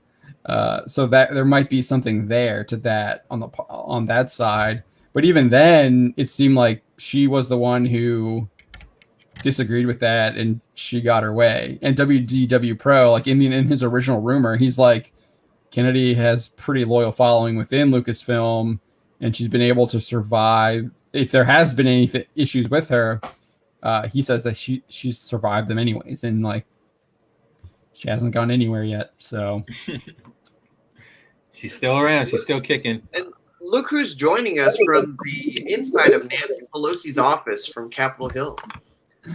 Yeah, no, I'm actually in my hotel room in Virginia, but man, it was a surreal day, guys. Surreal. That's all I can say, man. Wow. Yeah. Yeah, We're talking some Star Wars. We're talking some Star Wars here right now. I think Alexander Vidakovich has an interesting point here. He says there is a difference between fan service and following the lore. Everything Mandalorian did in callbacks to earlier stuff in Star Wars was fan service, like familiar planets and stuff. But representation of Luke was lore stuff accurate. I think that's an I find your comment interesting, but like I know Drew has some strong opinions on this, especially that they give you the fan service. It's like, oh look, you have Tython, but then you get it, and it's like this is like the California hills. So it's like they tried to give you like a fan service, and then they failed to execute. Oh yeah, a lot of their references are epic fails, and that's what ticks me off. You know, and it's like we were talking about last night at dinner, brother. You know, when we were just BSing about Star Wars, it's like, you know, The Mandalorian's so frustrating because it gets some things right, but when they try to do other things, they're just epic fails because you can just tell like they phoned it in. Like Tython could have been something super cool, and they just phoned that in. Well, yeah, we know they phoned it in because Robert Rodriguez said they did. He's like, I got a 19-page script, and it was like a fan. He wasn't even like properly scheduled to do that. They asked him to fill in at the last second. Yeah. So it looked like he filled in at the last second. And even like the stuff with the actual like Mandalorian lore, I feel like they're just making it up. Like, who was saying it? They're doing it based off of like an algorithm or whatever, computer algorithm storytelling, which is what Chapek said. He said that's what they're doing in the investor meeting. He was going to start doing stuff like that. And I feel like at one time they were listening to the fans about like the Mandalorian lore. It's like, what is going on? Why is this guy not taking off his helmet? We know in the Clone Wars, Mandalorians have no problems taking off their helmets. Like, what's happening here? So they gave us like a throwaway line, like he's part of like some kind of like zealot cult or whatever. And then there's nothing else. We're not really getting anything else. We don't get anything else about it. Like the whole of him like following the way has literally been like thrown to the wayside. Like the way doesn't exist anymore. He's like abandoned the way. Like that was like literally a tagline from the first season. This is the way. There is no way. And then the way doesn't exist anymore. So like we'll see what happens there. And then that culminated in the like idiotic like Darksaber like retcon, which is like, oh, you have to like fight him now to like reclaim the Darksaber. It's like, what? What are you talking about? No, you don't. Sabine like, technically Sabine didn't fight the Emperor to claim the sword, but she did fight what's his name, the puppet governor of Mandalorian at the time. I thought she found it. So she technically did fight to claim it. She found it in Dathomir. Ezra Miller actually used it, or not Ezra Miller, Ezra Bridger uses it against her when he's possessed by oh my gosh, what are they called? A Night Sister spirit. And then he's the one who's using it. And then after they destroy the altar where the Night Sister spirits were coming from, Ezra drops the blade, and then she goes and picks it up, and then she eventually gets trained with it and knows how to use it. They go to Mandalore, or no, they don't go to Mandalore. They go to wherever Clan Ren is. They're like they're a fortress on this like ice planet or whatever, and there she actually tries to give the saber to her mom, and she does give the saber to her mom. Her mom then gives it to the puppet governor for the Empire, whose name Gar Saxon. Her mom gives it to Gar Saxon, and then they're like a ritual duel like starts like Gar Saxon tries to kill all of Clan Ren. She gets Ezra's lightsaber, begins fighting in the battle. Then her and Gar Saxon are like dueling each other, and you get her. She actually defeats him, disarms him, takes the Darksaber, like puts it like crossways at his throat, and isn't going to kill him, but says it's over. And you get it's made clear that this was like a battle for the Darksaber, because her mother Ursa does not intervene, and it's like it's against the code of the Mandalorian. And then you get Kanan or Ezra give some like offhanded comment saying like, you're gonna put the code over your own daughter's life or whatever. She's just like, yup. And so she kind of claims it there. She wins it there, but then she gives it to what's her name, the girl that Drew likes. Bo-Katan. Bo-Katan, yeah. Katie Sackhoff. Yeah, so she gives it to Bo-Katan, who accepts it, and is literally like, all of these other Mandalorian clans are like, we show our support. Like, doesn't have to win it in combat. It's Clan Ren, it's Clan Vizsla, who were the original like keepers of the sword, Clan Kreese, which is Bo-Katan's clan, and all those people have like follow her or whatever.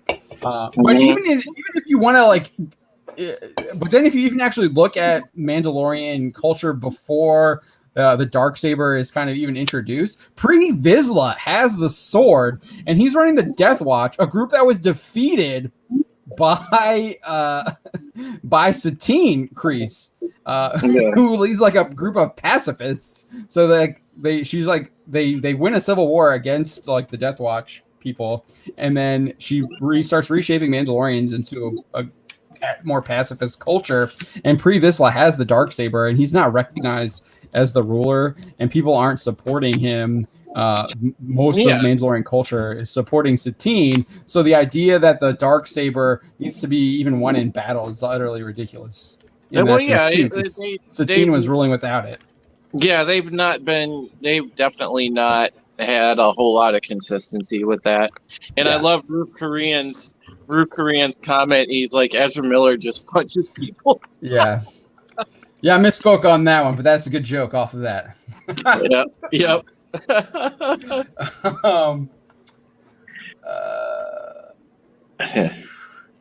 But yeah, so you have stuff like that. They're contradicting themselves, and you even have like Dave Filoni saying like he doesn't want to give Rosario Dawson the blue contacts to play Ahsoka, and like thankfully Rosario is like, are you kidding me? Yeah, right. Are you kidding me? Like, you need to I'm gonna get dragged if we don't do that. You need to like give the blue contacts. And then she's like, once I put the blue contacts on, like she's like, I finally felt like I was Ahsoka at that point. And so like, yeah, even he doesn't even. He's like, to me, that's just like, you're phoning it in. You're being lazy. Come on. Yeah. So. Yeah, I mean, that's like, to me, that's a lack of respect for the people that you're trying to create the product for. Like, you're not even trying to put your best forth. You can't take a character like that and cut corners, because the fans are going to eviscerate you. I mean, I don't think you should be cutting corners anyways, but I think that's what they do a lot of The Mandalorian. I mean, they already eviscerated some of that episode because of the Leku. Yeah, they're way shorter than what you see in Rebels and in the Clone Wars. Yeah. Because I think Dave was saying something that's like, yeah, we really like looked at how long her things were, and I was like, dude, do you remember in Rebels when she was fighting Vader? They were like way longer. So unless like that Ahsoka somehow was able to access the World Between Worlds and then goes back and gets like a younger version, and that's the one we see in Mandalorian, which maybe that's what he was talking about, was like this Ahsoka doesn't need to have blue eyes or whatever. It's like she's from like a different reality or something. So, but yeah, all right, let's talk about this Thrawn. Okay, so this is the first one. Okay, this is the Mikey. Is this the Mikey Sutton one? I believe so. Yes. So this is kind of this is a interesting rumor here. Look at that. Go back up. That's actually really cool. I love these covers, man. I think that's Leia. I think that's Mara. Is that Mara Mara? Ooh. with I'm pretty R2? sure that- Are you sure? Yeah, I'm pretty sure that's Mara. Okay, you might be right. Yeah, I like that cover though. That's a really cool cover. It's really cool. I wasn't sure who that was. I couldn't tell because I know in the first one Luke is training Leia, or he talks about it because But I'm pretty sure Heir to the Empire is where he meets Mara too. it is. She's see her hair's not red there though. That's why I think it's Leia. But it's also like painted. Right, the light in the back. Yeah, stylistic. Yeah, I'll give it to him. She's Mara Jade's first introduced in Heir to the Empire. She's working for what's his name? Someone, I'm gonna butcher his name. Something, I think it's like Tar Card or something like that, or Kari Tard or something. I don't know. I have it in there. It's in the article here. Oh yeah, Mara. Talon Card. Talon Card. There it is. Thank you. Who is like a smuggler that Han Solo and Lando are trying to recruit into the New Republic to fight for something. I forget. But yeah, so this I found this is an interesting rumor. This is Sutton is saying that here we go right here. The latest scoop from Mikey Sutton at Geekosity Mag claims Lucasfilm and specifically Jon Favreau and Dave Filoni are working on adapting Heir to the Empire as part of the ongoing The Mandalorian series on Disney Plus. Sutton does note that it won't be a direct adaptation. He explains Heir to the Empire won't be interpreted exactly how it is on the printed page, but its shadow will be looming over the show. That's not surprising. Yeah. He does reveal that a war between Thrawn and the New Republic is gradually being built up. Yeah, I think you see that already. We get the Grand Admiral Thrawn name drop from Ahsoka. You obviously have.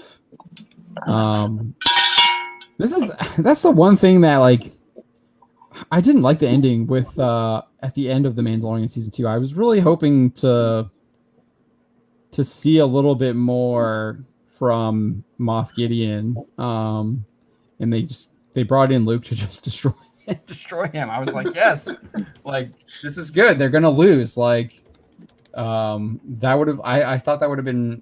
It would have like that's what I predicted that was going to happen. That's what I kind of wanted to happen. I thought that was kind of makes the story more interesting. It gives you that Empire Strikes Back feel, where you know that they're really up against the wall. Instead, like the Empire is still like a bunch of idiots, especially the stormtroopers. Yeah. So I was kind of really disappointed with Moff Gideon's character. They build him up to be like, I know like pretty much everything that's happening, and then Luke shows up and he's like, no, you don't. He had such a promising build, and then they just kind of like took the starch out of him, and I'm with Luke. Come on, man.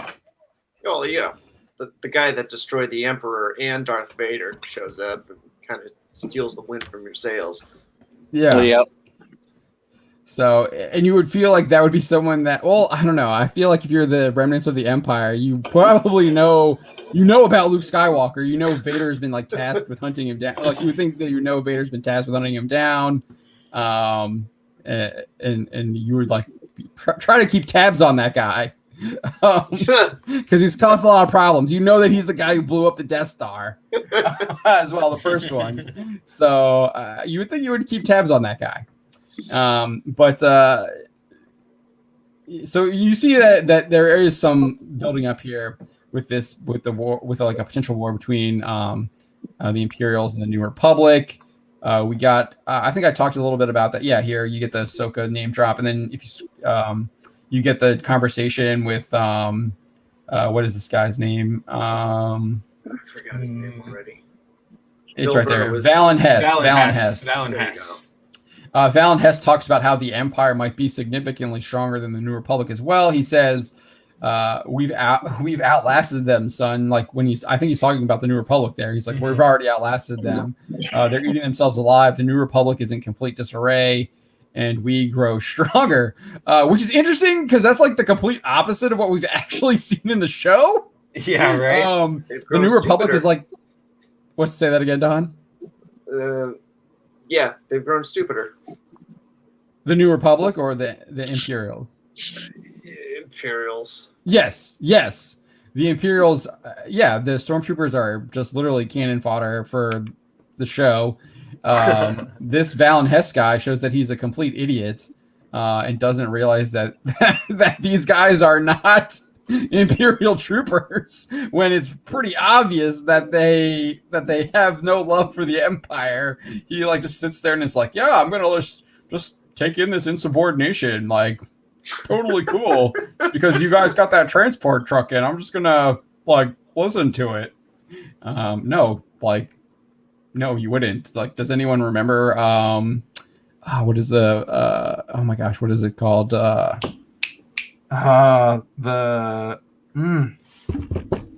It's the Vietnam movie where you get to see them in boot camp, and the gunny Full Metal Jacket. Full Metal Jacket, yes. Yes.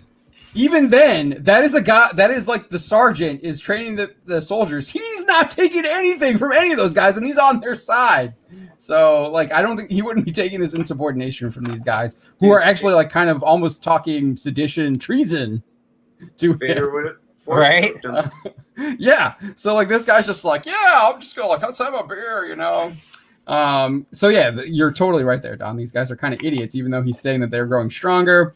And then we all like saying that the New Republic is in complete disarray is like the opposite of what we've seen. They're literally deputizing people in the Outer Rim with Cara Dune, and we know the Empire wasn't even able to like take control of the Outer Rim because that's where the Rebel Alliance was based out of a lot. I mean, the Empire couldn't find them. They were sending probes to like multiple planets that obviously weren't under their direct control when they were trying to find them on Hoth and stuff like that.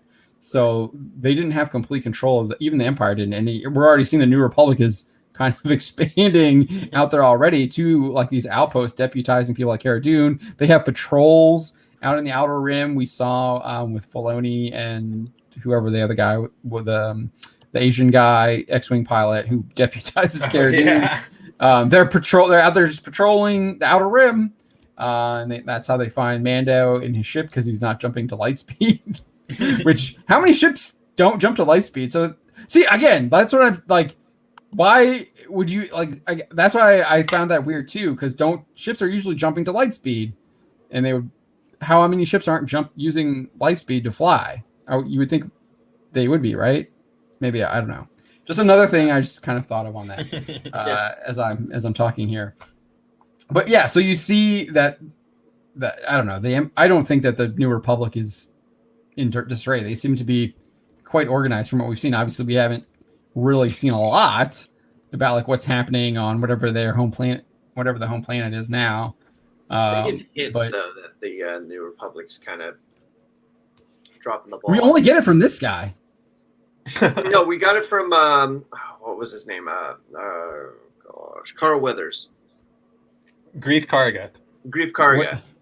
Oh, now the roles are reversed. Yeah, during the 4th episode, he talks about the New Republic unable to keep order out in the Outer Rim, and so a lot of those places are really fending for themselves. They're trying to make things happen for themselves. Yeah, but then they literally deputized Cara Dune. Yeah, which is just that's like same episode. Yeah.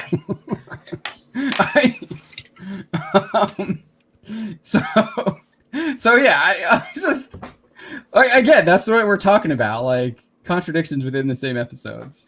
You get like this one thing, and then like they change it in the next. But yeah, so he also says that. So back to the story here, I kind of got off track. Sutton also relayed that this Heir to the Empire adaptation might eventually become a theatrical film. He's talked about this before. He scooped that there would be a Star Wars Rebels theatrical film working in. I'm not sure if they're the same thing, but to me that kind of sounds the same. Obviously, Mando is introducing a lot of Rebels characters. We got Ahsoka and we got Bo-Katan. I would not be surprised if we get Ezra. Well, we got Thrawn too. I wouldn't be surprised if we get Ezra and Sabine in the future. The one person I would actually really be interested in seeing coming back for in the Mando is the Imperial, who was the spy, Agent Callus. He could be really interesting, a really interesting character to bring back, because he was living on the planet with what's his name, the alien guy, can't remember his name, who has like this shock staff. I can see him playing his AK. Oh, I can't remember. Because he thought he had wiped out their entire species, but they were actually still around, and they were repopulating on this other home planet. That you had to take some secret travel thing to get there. There's like a secret path to get there. Oh, so you needed a Sith holocron in order to find. Oh, how gosh. to get to it. Oh gosh. But so I think that, to me, these might be the same part of the same scoop, because he scooped the Star Wars Rebels movie a while ago. Right. But and then this is kind of a newer scoop.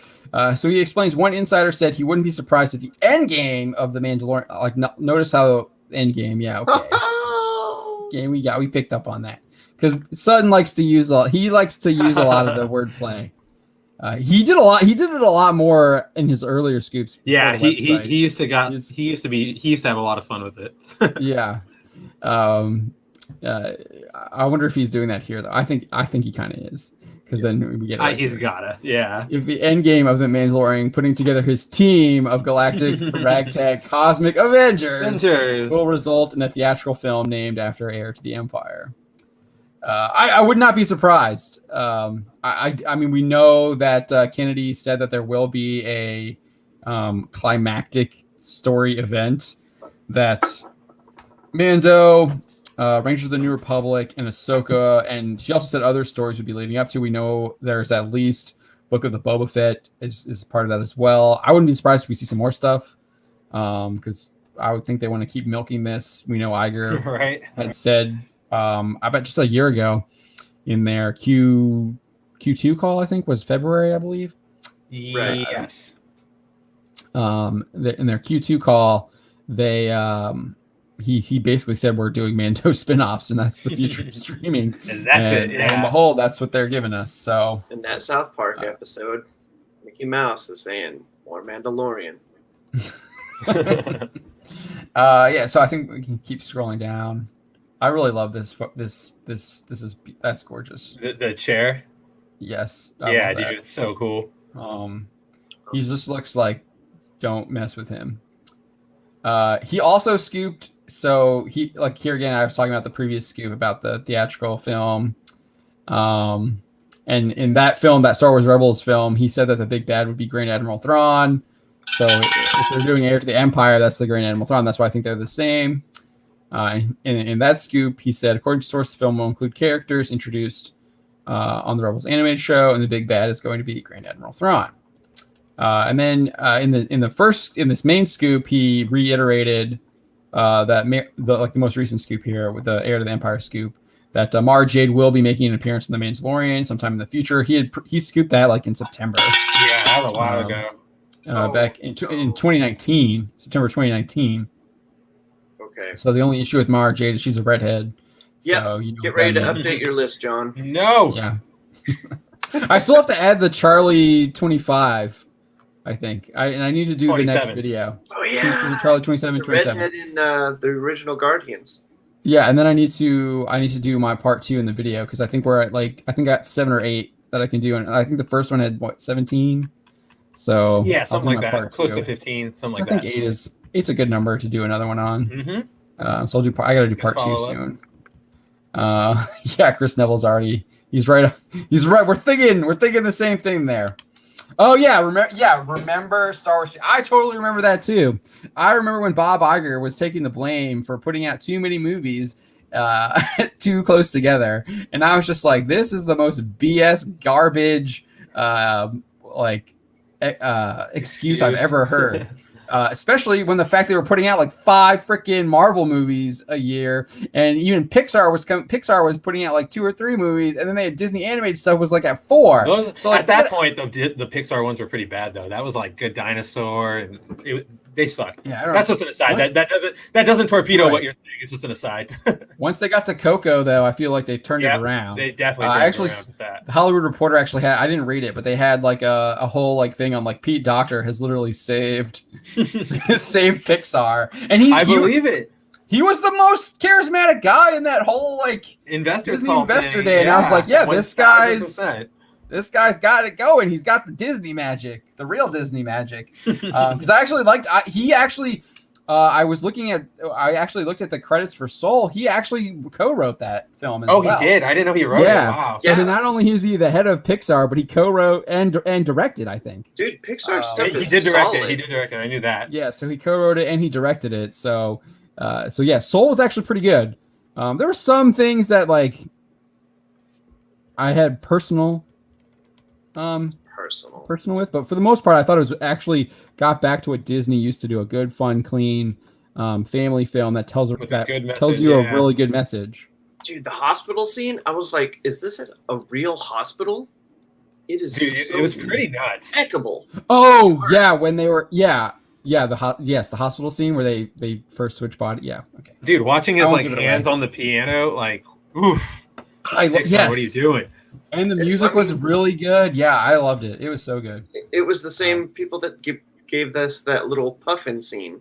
Oh yeah, yes, which was great. Yeah, so that's good. Like we know because that's Pixar. We know that. There is still some really good. When you can make a story like the puffin thing without any dialogue or anything, because that was a great story. Like it told a good story. Loved it. I was still waiting for a shark to eat it though. But that's just me. That I would subvert your expectations. Subvert expectations. Subvert them all the way. So it looks like we might be getting Mara Jade. Let's hope going. It looks like that's the end of the article there. But yeah, so this is the heir to the end.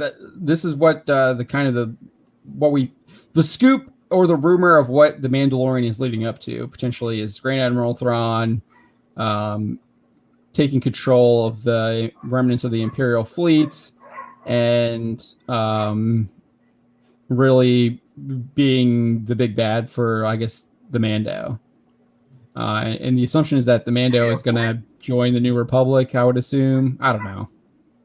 We'll see. We'll see. There's a lot to go there. He's obviously going to have to get caught up in it. Maybe that leads to how they like retake Mandalore or something like that, or we'll see. I don't know. I don't even care about the Mandalorian. Like his character is boring to me. Like I had like I have a lot going on. That's why I'm actually like happy they're sidelining his character. We're getting Book of Boba Fett next because I think there's just way more interesting stuff with Boba Fett. And I think Don, you said it right. He's kind of done.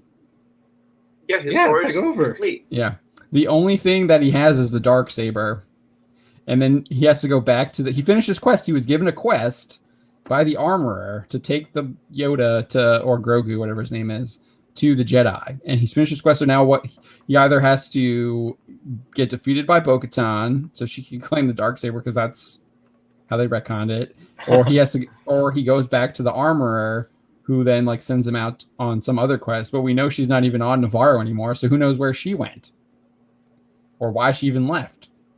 So there's that. Like you would think that she would be trying to restart what did Bo-Katan call them? The Children of the Watch? Or no, yeah, Children of the Watch. Child of the Watch. Now, Bo-Katan can easily defeat the Mandalorian. Can he? Yeah, she just has to catch him on one of his off days where he's, when he's running into rhino caves unprepared. Yeah, or like not looking. Or when he's getting ambushed by like longshoremen, Quarren, and trusting them completely to like take him to like Mandalorians. And then they throw him in a cage. They throw him in the water. And he doesn't have anything to like to get out. Didn't he have his like whistle thing that he could have used there? Don't catch him when he's in his solid as snake moment. I feel like he could have used the whistle thing there. the Eagle Wisp, whatever that's called. That's one thing they should tell you what it is again. The whistling Pete. Yeah, the whatever that. bird. There it is. Yeah, is that what it is? The whistling bird? Is that what it's called? Yeah. Yeah. Okay. I feel like you want to keep reiterating that so people like remember. I would. I think they tried to do it with Moff Gideon. He said something about it, but I don't think he called it by the right name in that last episode.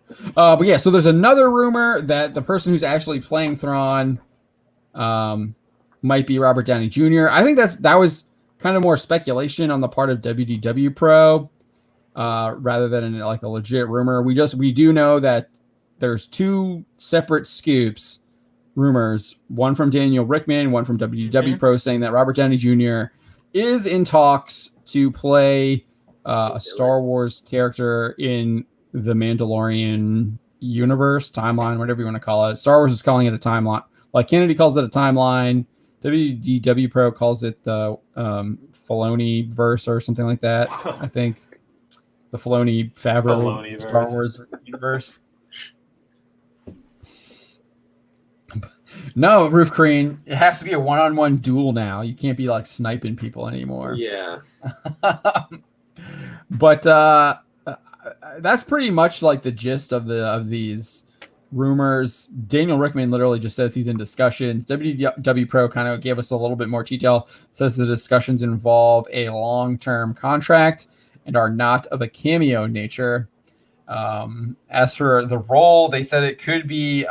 They say it's going to be a role very different from Iron Man Tony Stark, and that he could be having a serious change in appearance. Meaning he might be playing some kind of alien. You would think he'd be playing some alien, or he's like heavily disfigured, maybe, or he's in a suit. That's how I could take that. And that one, then if you scroll down a little bit more,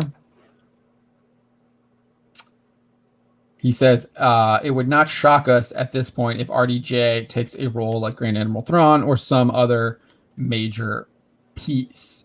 I can't even what other major piece is out there? Like Darth Krayt, but you need a lot of setup for that, though. He's from Legacy. Yeah.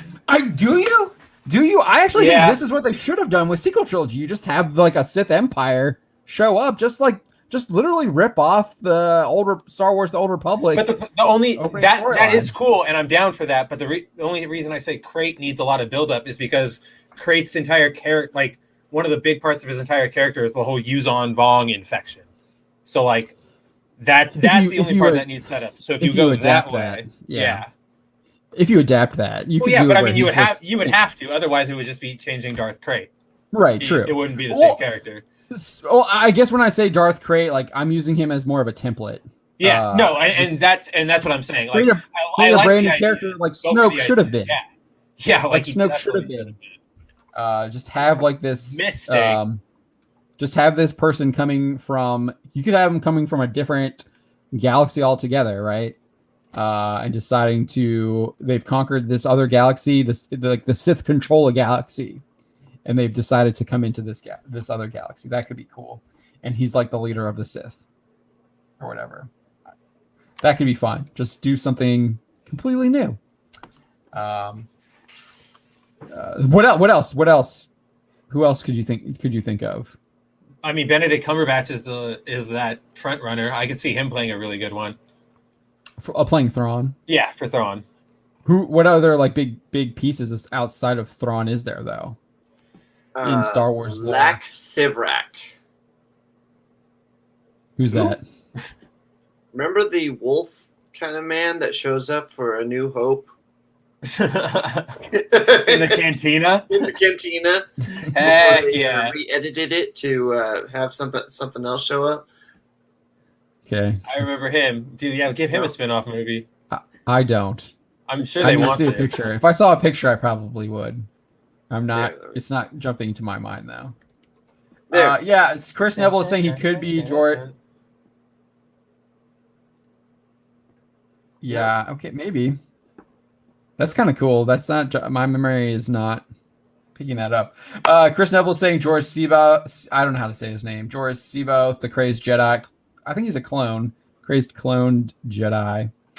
I might be wrong on that. That I'm just kind of going off of wikis, and they're saying he's a clone. Chris Neville saying Talon Card, the smuggler pirate. Yeah, we mentioned him a little. I think a lot of people think that he would be a good Talon Card. I've seen some other people mention him.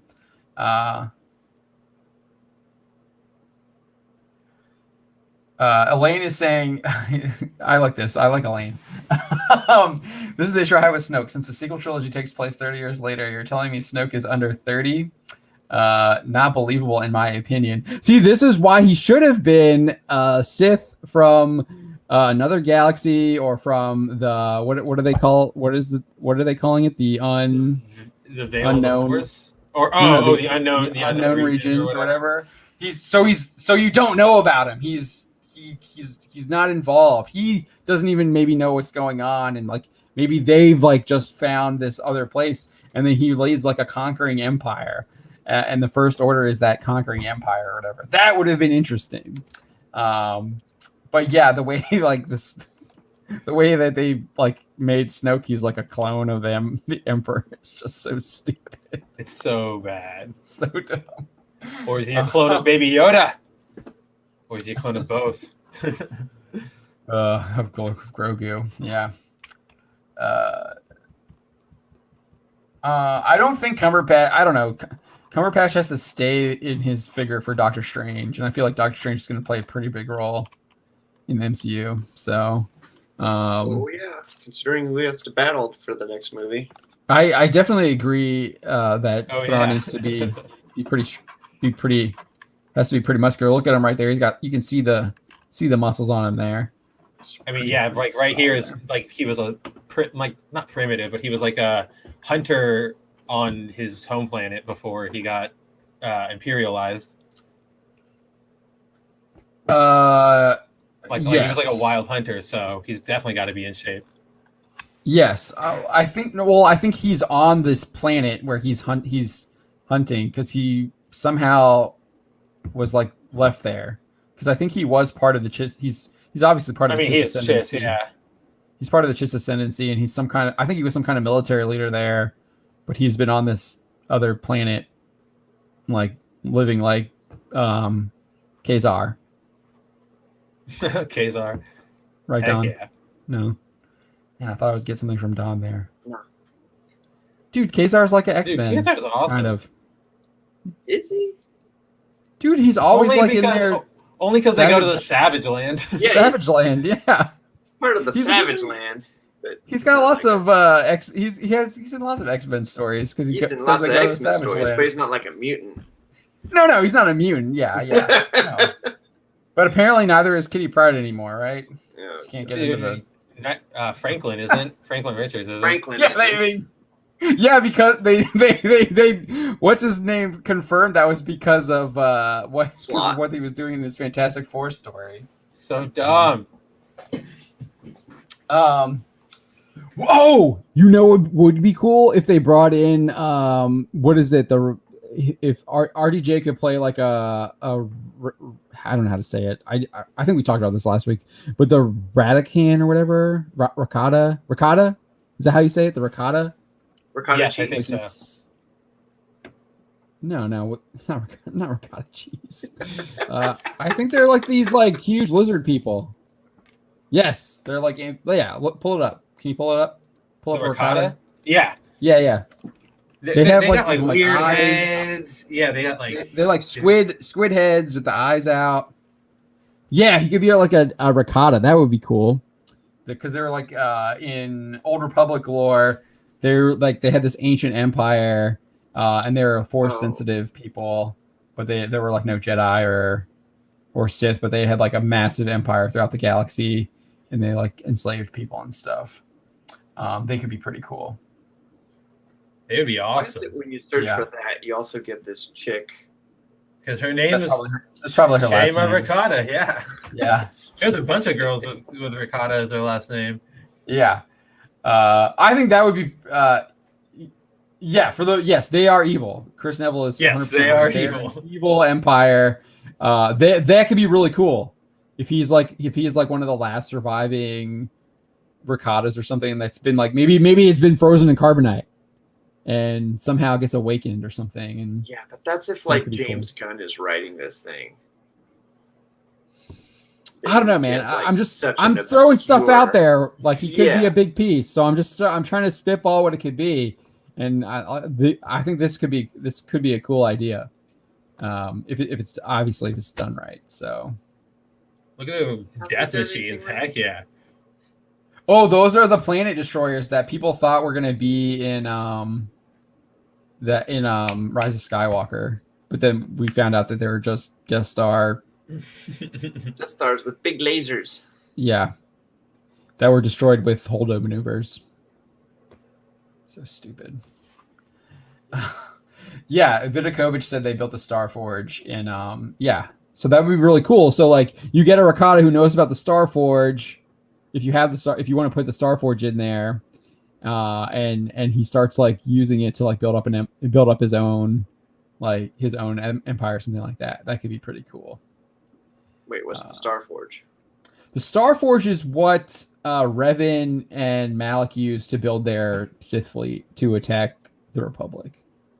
It's basically a giant like automated weapons factory, if I remember correctly. Oh, okay. So it's like a mother mold. Yes. From X-Men. Yes, from the X-Men. Yes. X-Men. Thank you. I know that because of Phil's excellent articles explaining all of those things. And I was like, oh, okay, that's cool. But I think they could be pretty cool, pretty interesting. I wouldn't even be like, I kind of want to just give us something totally new. I would be totally. Yeah, I don't know why they too. haven't. I feel like Disney would have leapt on that. Their own IP, their own original creation. I think after The Last Jedi, they might be hesitant. Like the issue with The Last Jedi is because it breaks a lot of the older lore. That's the problem with and it's like it just craps on us as fans who know about Star Wars. And craps on the characters and the decisions that they make. Oh yeah, especially Luke. But yeah, I am interested in, like, I think there's cool stuff, like, and it's not like people haven't done new stuff with Star Wars, like Thrawn trilogy. That was new, right? That is new, yeah. That was at the time. Obviously you still had Luke and Leia and Han and Lando, but you're still telling a new story. You're introducing new characters. You're dealing with like the fallout of the Battle of Endor. The defeat of the Emperor, and then Legacy. I'm still waiting on the first volume. I got the second one right here. 300 years after Star Wars, new stuff. KOTOR. That's a totally new story. they don't want to do KOTOR. They want to do High Republic. Yeah, which I guess they are doing new stuff with High Republic, but it's woke stuff. It's obviously woke stuff. The Always was going to be. Yeah, the character designs were woke from the very beginning. They have a bunch of woke writers doing it. So it's woke. Like, I have no issue. I have no interest in any of it. That's why I thought Stephen Wayne's. I love that he stopped like trying to actually like make their designs better, and he's just like embracing what their designs are and like making them even worse. If you haven't seen how he changed Leox Gyasi and Ram Jamaram, we got it up on the website. Check it out. It's hilarious. Oh, dude, the names are just so uninspiring too. I mean, Portland would be proud. Just the character's name is Ram Jamaram. I wonder what's going on there. Huh? Bang-a-ring. Bang-a-ring. Oh, Chris Neville, they're going to destroy you. Oh, dude, totally. I think they've already. I mean, Daniel Jose Older is already he's like, I love it. I get to do Yoda, and it's like Yoda what is Yoda doing? I just like thinking of that one panel from the Marvel Star Wars comic where Yoda is in like handcuffs. So ridiculous. Roof Korean is saying, did you hear the background of Leox? Yeah, I wrote about that. I got that in the article. He is Matthew McConaughey from the 90s.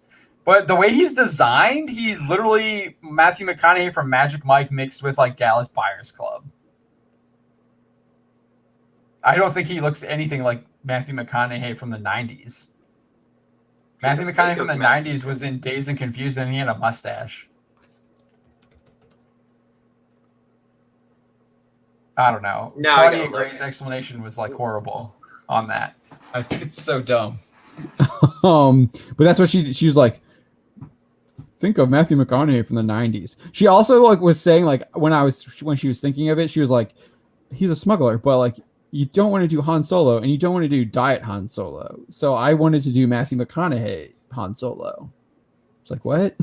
You're still doing Han Solo. It's like still Solo. Yeah, like obviously there's other smugglers. You got like Talon Card, like Han Solo.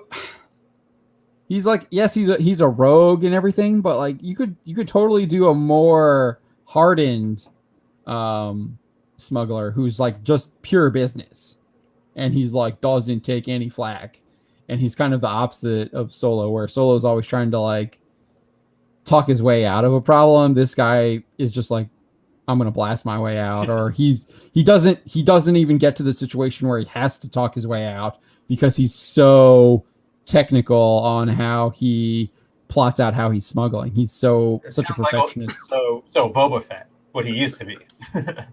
Yeah, but a smuggler. But a smuggler. But yeah, so you could do something like that if you want, like, to give you like a totally like different smuggler template. No, that's not gonna. Ruth by Rian Johnson. He's based on Leo the 10th. When did she say that? Because in the live stream she described him as Matthew McConaughey from the 90s. Matthew McConaughey. But I wouldn't be surprised if they tried to do something like that too.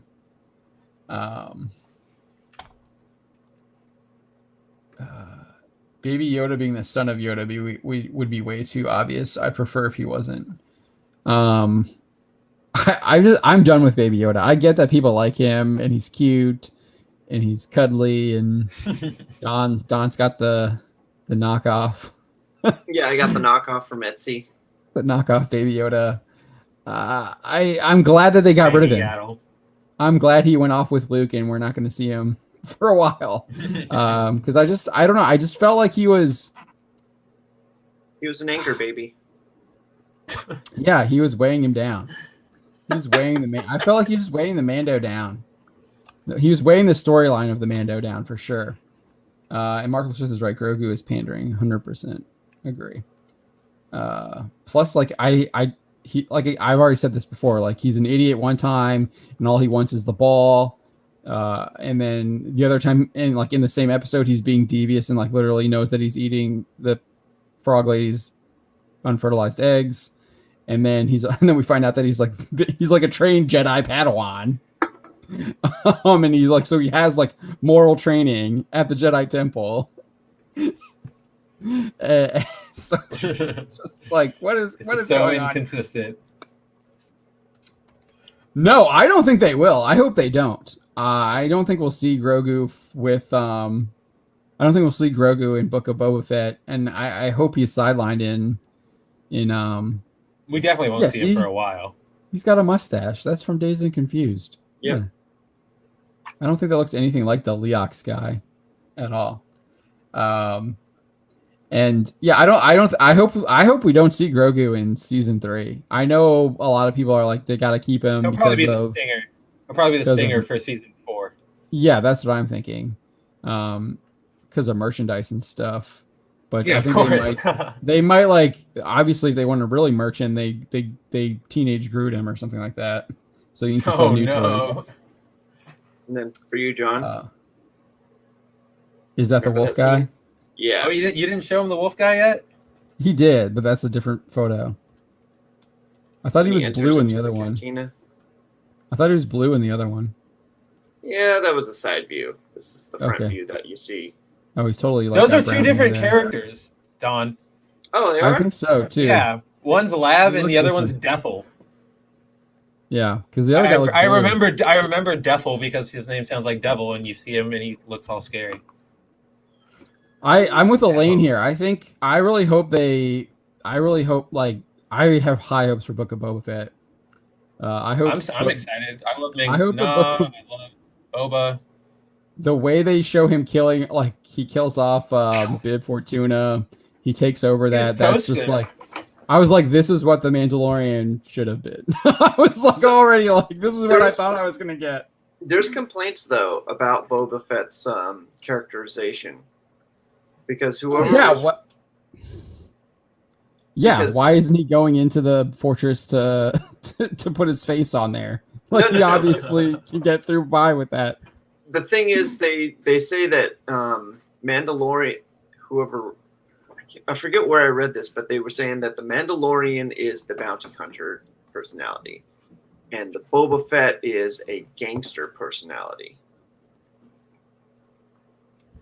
which is like, wait a minute, no, Boba No. Fett's supposed to be a bounty hunter. Yeah, but now I mean, Robert to be Rodriguez. fair, now it's he's older. He doesn't want a bounty hunt. Like he can't move the way he used to. He's probably like, screw it. Why do I have to go out He's and not that much older. bounty hunt when I can just rule an empire? Like that's the goal.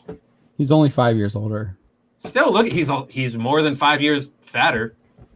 Definitely can't move That's like just he because used they're to. youthing and all. That's just because of the actor that's playing him. Well, the second you give me thin Boba Fett back, I'll accept that he can go jetpacking around. But until then, I think it makes sense for him to be the kingpin of Tatooine. So Mark 63366 is saying if you're high if you have high hopes. I guess so. Let me clarify. I think the concept of the Book of Boba Fett is really cool. Obviously, I have my I think there's a I still have huge problems Heavy doubts. with the storytelling and the creatives behind it. I think I'm probably one of the more outspoken people about the Mandalorian and its problems. I think we all are. Yeah, for Unless there's a sure. spaceship. So I'm well aware of the bars that it has to, the hurdles it has to get over to get to that good part. But I do think the concept for the Book of Boba Fett has high potential. I don't know. I don't think the concept of Force Awakens was good at all. It's literally just A New Hope remade. That's what it is. That's all it is. Yeah. The trailer for The Force Awakens was good. Finn was cool. The trailer for The Last Jedi was good too. Yeah, And that movie sucked. the trailer for Suicide Yeah. Squad was good. No, it wasn't. The second a movie thinks it can use Bohemian Rhapsody as its like theme song, like that's not you have to earn that. You can't just decide that. It's like giving yourself a nickname. I'm with Don. I enjoyed the Suicide Squad trailer. I thought The it was trailer, good. yes, but the movie. You can't talk smack on the movie. It's an Academy Award winner. Or, shut up.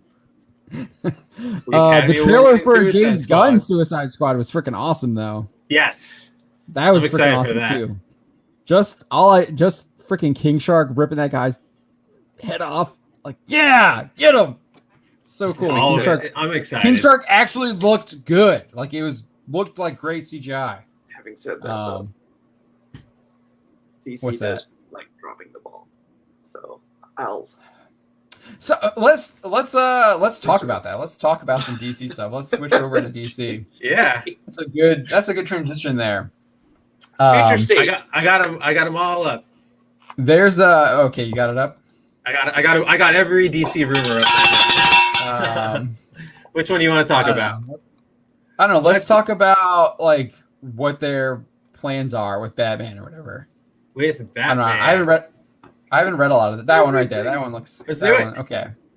But I don't know. Let's just talk. I don't know if I want to specifically talk about this. Let's just kind of talk in general. Well, we can just talk DC. Yeah, we'll talk some DC here. So like, I feel like there's so much DC rumors coming out right now. Yeah. Like literally everything is just. JB is just blah, getting blah, like blah. I feel like every 45 minutes we're sending JB something to check out. Yeah, there's so much DC stuff hitting right now, and it's just like, what's actually going What will on actually here? happen? Yeah. So this is an interesting one here. I feel like there's conflicting rumors on this one. There are a lot. No. So this one is saying, with the news that we'll see Michael Keaton don Batman's cape and cowl. This was confirmed. Keaton was confirmed. He's coming back. Yeah. That he was coming back. I think the Flash guy confirmed that. The director, who did the It guy. Andy Muschietti. Machete. Yeah, Machete. The Italian. I think he's Italian. Which third one? The guy who's doing Flashpoint. His name's like Andy Muschietti or whatever. He did both of them, Don. He did both parts. Yeah, he's supposed to be doing some kind of manga adaptation too. Yeah, he is. I forget what it is. Is it Akira? I don't know. No, it's something else. No, it's not Akira. It was a huge I just property. looked at it the other day. It was like a huge one too. Attack on Titan. Yeah, there you go. That's what he signed on for. So conflicting reports have led to some fans questioning whether the actor will remain in the role of Bruce Wayne beyond his appearance in The Flash. Scooper Grace Randolph of Beyond the trailer, running with what her sources had told her. So I think her DC sources are probably legit. She literally had Zack Snyder on her gets them channel, so she probably has pretty good DC sources. And I know a lot of people like to give Grace crap, and tons of people are giving her crap about her Mando stuff, but I think there's some legitimacy to her Mando stuff because Mando isn't coming back for a year. And also look at that Pedro Pascal interview. I'm sorry, he got totally blindsided, and you could tell that there was some with the helmet question. When he was like Australian or whatever. It was like British or something. Some morning show was just like, what do you think about these rumors? And he was just, and then he gave like the most canned like PR answer you possibly could have given. Yeah, he totally did. I cannot confirm nor deny. Yeah, exactly. When she was literally confirming. He was like, "I wish them to do the best. I want them to do the best storytelling possible." It's like, yeah, you literally had. Oh yeah, you're mad. Like there's totally issues. Yeah. According to Randolph, Keaton's Batman will serve as a mentor figure to Barbara Gordon, who will in turn serve as the in the field DC EU Bat person. This would put him in a similar position to the Marvel Cinematic Universe's Nick Fury, a role which has everyone looking towards the possibility of a live-action Batman Beyond adaptation, which has previously been rumored to be on the table. So yeah, there she is scooping Batgirl. Yeah, there's the Batgirl tweet. Barbara Gordon. She's a redhead. Yes, and remember, Joss Whedon was supposed to be. They've been working on Barbara Gordon for a while. Joss Whedon was supposed to be doing Barbara Gordon. He was. Get ready. Yeah. No, God. That was like one of the first like spinoffs they announced, and then I don't he think said it's gone he anywhere. He said he couldn't hack it or something. He gave the same answer as like Ben Affleck. He did, which obviously was a lie. Like,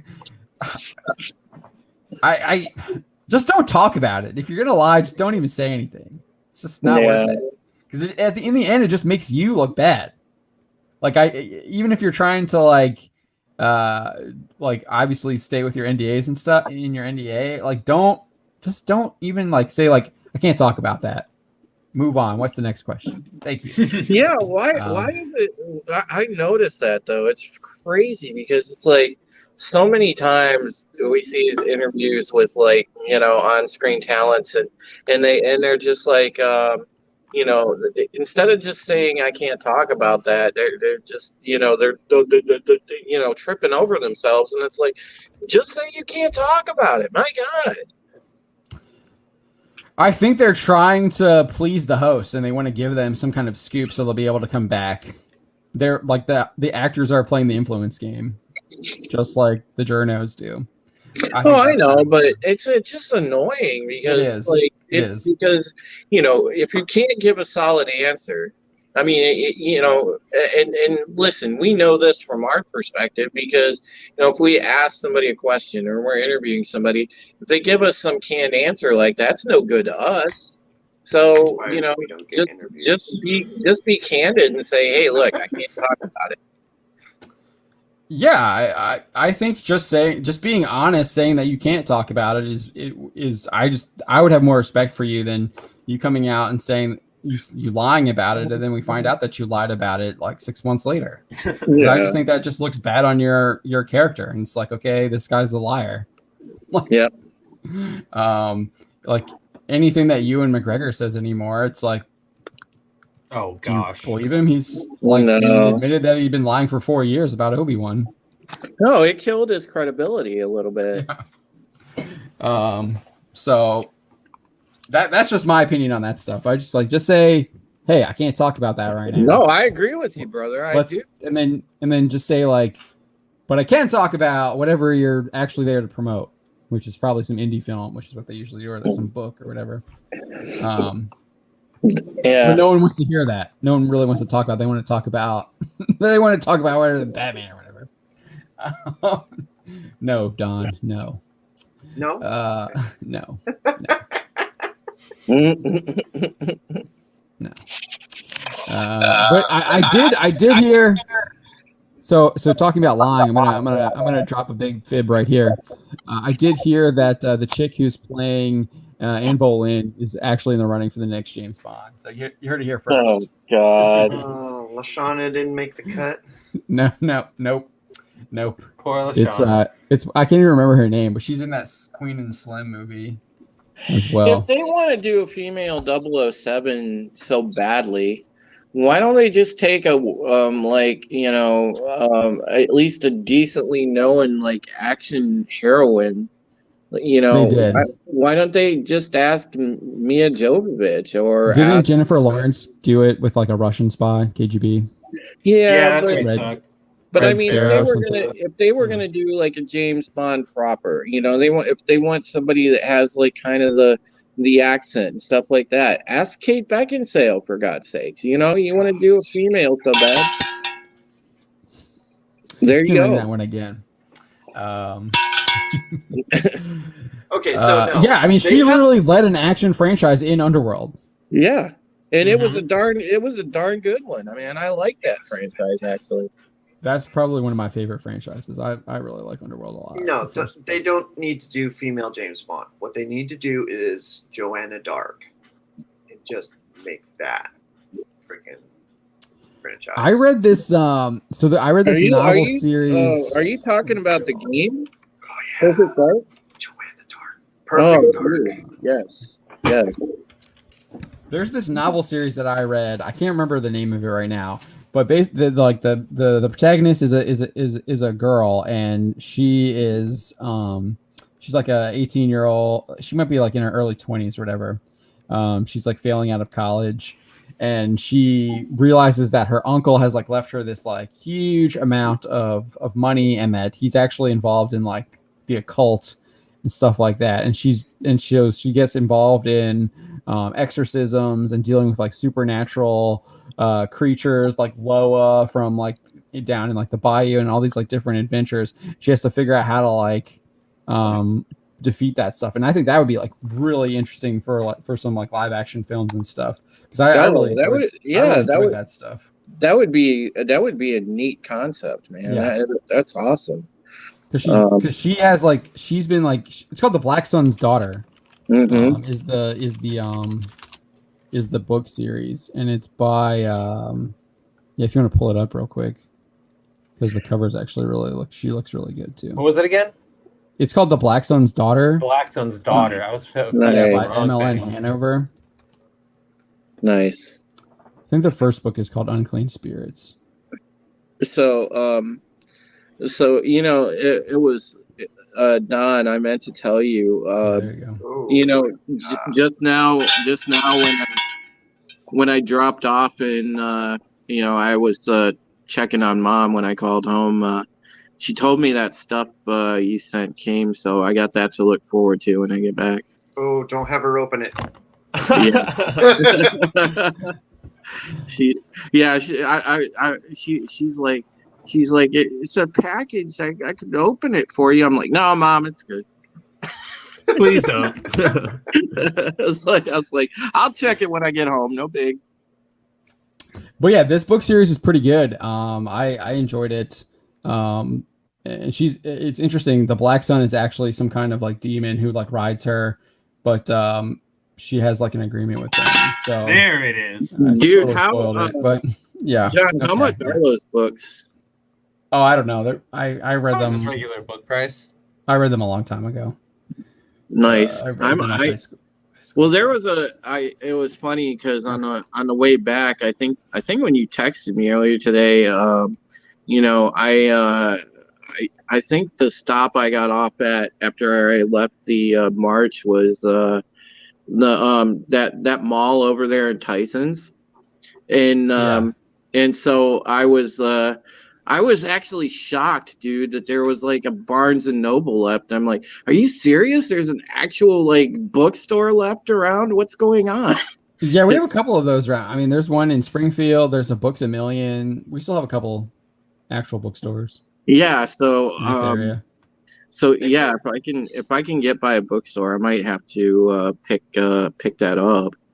Yeah, I highly enjoyed the book, the ones that I've read. And they're all different stories too, with like different types of demons and supernatural creatures that she's having to deal with and figure out and find different ways to defeat them. Because that sounds really really cool.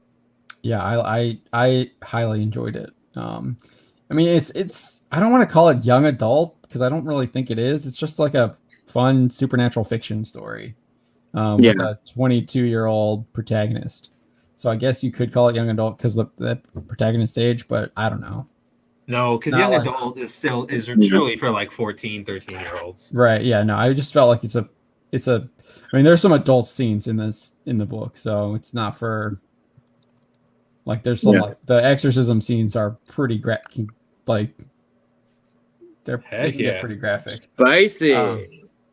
Markless Seth says, I heard Sam Hwain wants to do Bond. Who doesn't want to be Bond? If you're an actor, I think you would want to be Bond. I do think Sam Hwain's interesting. I watched a little bit of him in Outlander because my wife likes that show. And he's pretty good actor in that. He was okay in Bloodshot.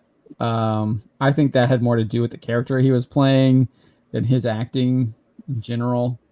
But yeah, I think he seems like he actually seems like a pretty decent human. I guess there was I think we did a story on him about some kind of people were going after him for something, but I think he does some kind of show where he actually talks about Scottish history and has really gotten involved in it. And a lot of that had to do with him being on Outlander. So he's really just getting involved in the history of his own country. So that's kind of cool. Daniel Craig is done with Bond. I think that's pretty clear after this one. If it ever comes out, I think it's going to be trash. It's probably one of the worst Bond films ever made. Probably. If all the indie rumors end up being true about that film, and then they were trying to sell it to streaming too. Oh God! Well, yeah, that's a big clue right there. Elaine is saying if you want to do an urban fantasy series, Lilith St. Crow has a few franchises that would fit the bill. Yeah, Angels. I feel like I feel like urban fantasy is kind of a taboo. Even though Supernatural is probably one of the most successful TV shows out there. Yeah, right. It does seem that urban fantasy stuff is kind of still taboo in big movies, mainly probably because of the China market, and they can't really. Oh yeah, that's probably why you don't see a lot of it. Even though no spooky. I do think I think it's an untapped market. Oh yeah, absolutely. But God forbid we can't offend Comrade China. No way. I think even what's I think Netflix has a Hellstrom. What was that? That's which got canceled already, right? Yeah, that's Hulu. Hellstrom was just an abomination. Did you actually watch it?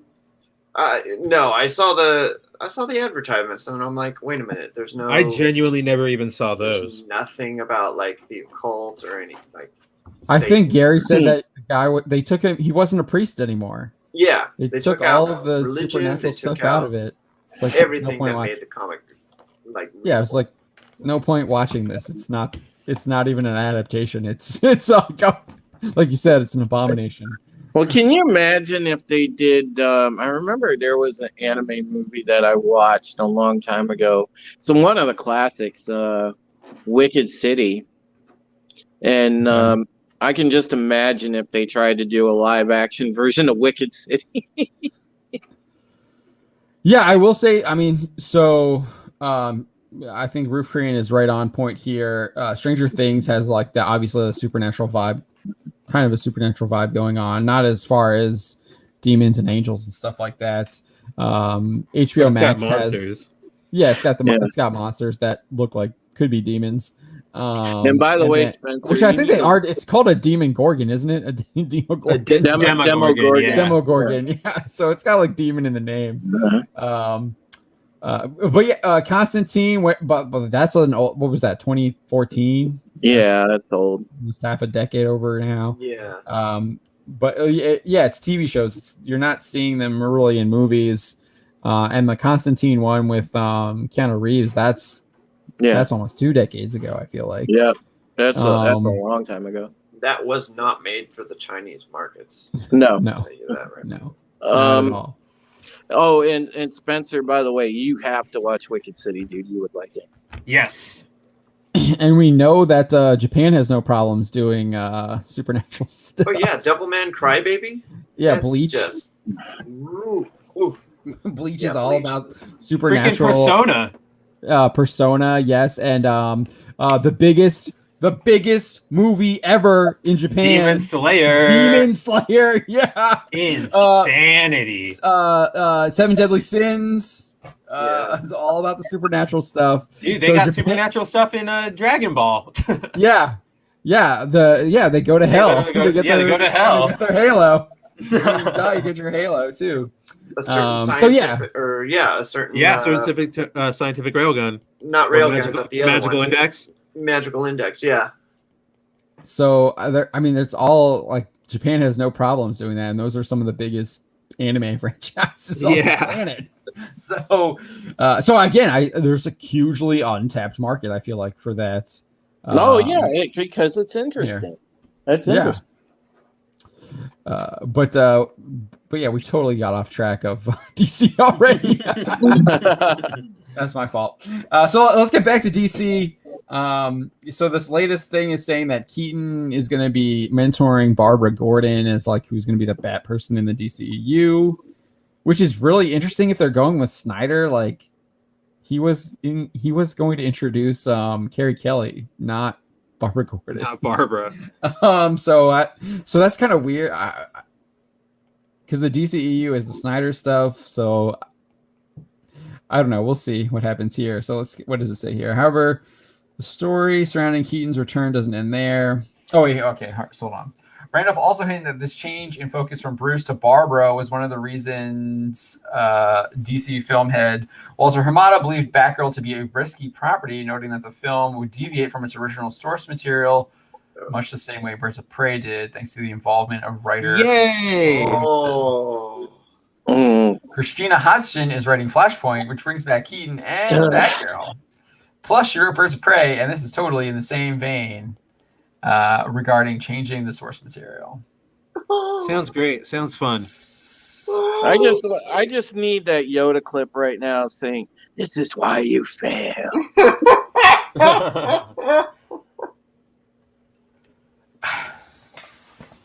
I don't like it. Ray Fisher, you made the right move for not wanting to work with Walter again. Well, he's calling it. Walter is calling it a risky property, but it sounds like he's embracing the risk. It's risky, but we'll do it. I don't know, man. I'm so conflicted with like the DC stuff. Like, I know there's a lot of people who don't like Snyder, and then there's the people who love Snyder. I'm probably more in the camp of like I do like a lot of Snyder stuff. I like 300. I liked Watchmen. I like Sucker Punch. Mm-hmm. I liked Batman v Superman for the most part. I thought Man of Steel was pretty solid. I didn't like the fact that he doesn't go and save his dad. I thought that was stupid. So dumb. I was just thinking about that the Yeah. other night. So That's dumb. probably the worst scene of that entire film. There's And then a lot of- Superman being petty with the With the truck. truck driver. So there's that too. Like, so there are like obviously some issues there. The big issue that like most people had, like at least the media talking heads had, was Superman killing Zod, and I was like, dude, I don't have any problems with that. Yeah. He had to, man. Yeah, like Superman doesn't have a rule where he like doesn't kill people. Like He's done it. that's not. He just tries to find the best way, and if there's no other way, Yeah. Whereas I like think they're Batman, just trying to tap into Batman- that Christopher Reeves one. yeah, I guess. But even like, I don't know. That's what people were saying. Like, that's not like my Superman. It's like, dude, what Superman have you been? Like, what Superman do you know? Like, Superman doesn't have any Super Friends. How do you think Superman like defeats like all these bad guys? Like, yeah, he usually put him in the Phantom Zone or whatever, but like, he's not afraid of like beating you to like the brink of death. So he can put you in the Phantom Zone or whatever. But yeah, Superman's not like opposed to like just one hit KOing people, I feel like. No, he's I don't think really at his core he's ever been. I mean, because like I mean, it's like you said, he's never had that rule. He's just like neutralized the threat to save people. I did read somewhere Whatever though, that takes. he does hold back a lot during his fights. And Because- the only time he really lets loose or is thankful that he can let loose is when he's fighting Darkseid. Yeah, it's from the DC animated universe. Right. How the whole world is cardboard, and I always have to hold myself back. It's raw. Or when he's fighting Doomsday and he gets killed. Yeah. Yeah. Well, Yeah, it's the point. That was the point of Doomsday. Yeah, I know. But so I get that there are obviously issues with Man of Steel, but I thought for overall, like, I thought it was above average. I liked it. Yeah. But yeah, I like those two scenes are super like, why is that in there? Like, Superman would save his dad, and he wouldn't be like this super petty guy, because he was raised with his Kansas morals from his parents. He wouldn't be like that, Right. Unless he was on red kryptonite, which then he might be, and I don't think he was at that point. or pink kryptonite. There's pink kryptonite. That's kryptonite of every color. Okay, I don't think I've seen pink. When is pink kryptonite out? Oh boy, John, you don't know about pink kryptonite. Dude, I'm not a Superman fan. There was no pink kryptonite in Max Landis's Superman American Alien. I don't think there was any in the Rebirth stuff that I remember that I read. So pink kryptonite is the type of kryptonite that seemingly turns Kryptonians homosexual. Really? The Is kryptonite that only real? made one appearance in comics and is used Okay. as a satire of plots during the Silver Age of comics. Okay, well that's why I've never heard of it. It was used once. Yes. It was used in Silver Age? Supergirl It wasn't number during 79. That wasn't Silver Age- Silver Age. That's In like the 70s? no, that's like 2004. Wait, Don just said it was in Supergirl number 79. He said Yeah. 79.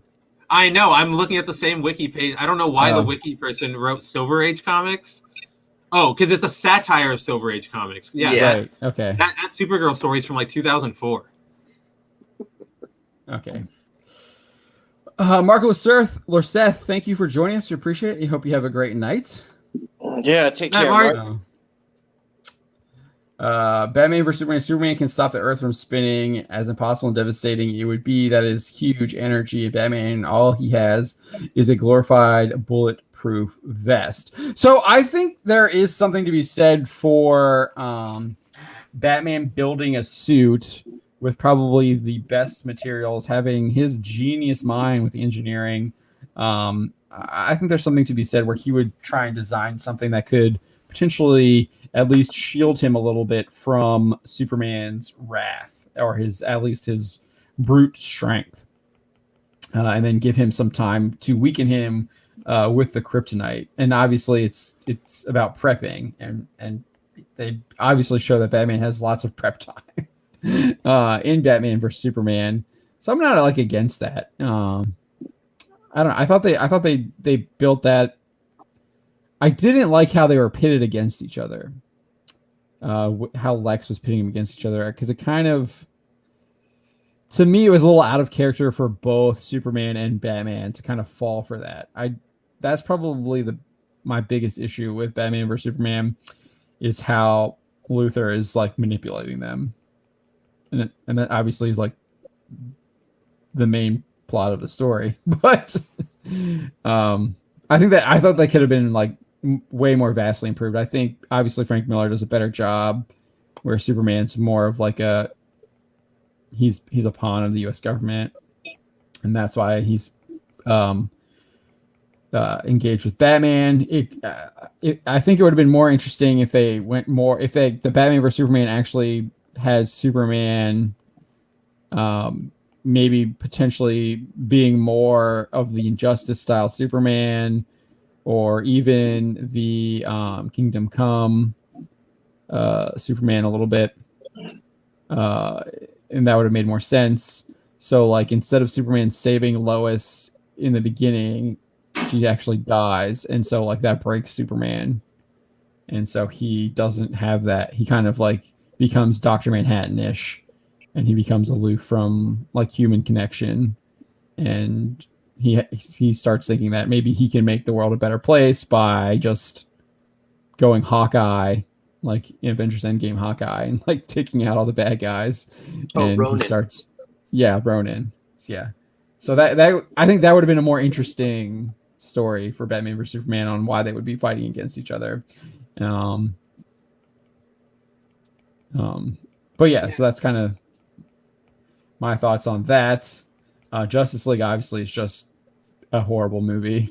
I think I've only seen it once, and I have no intention of ever seeing it again. Jury's still out.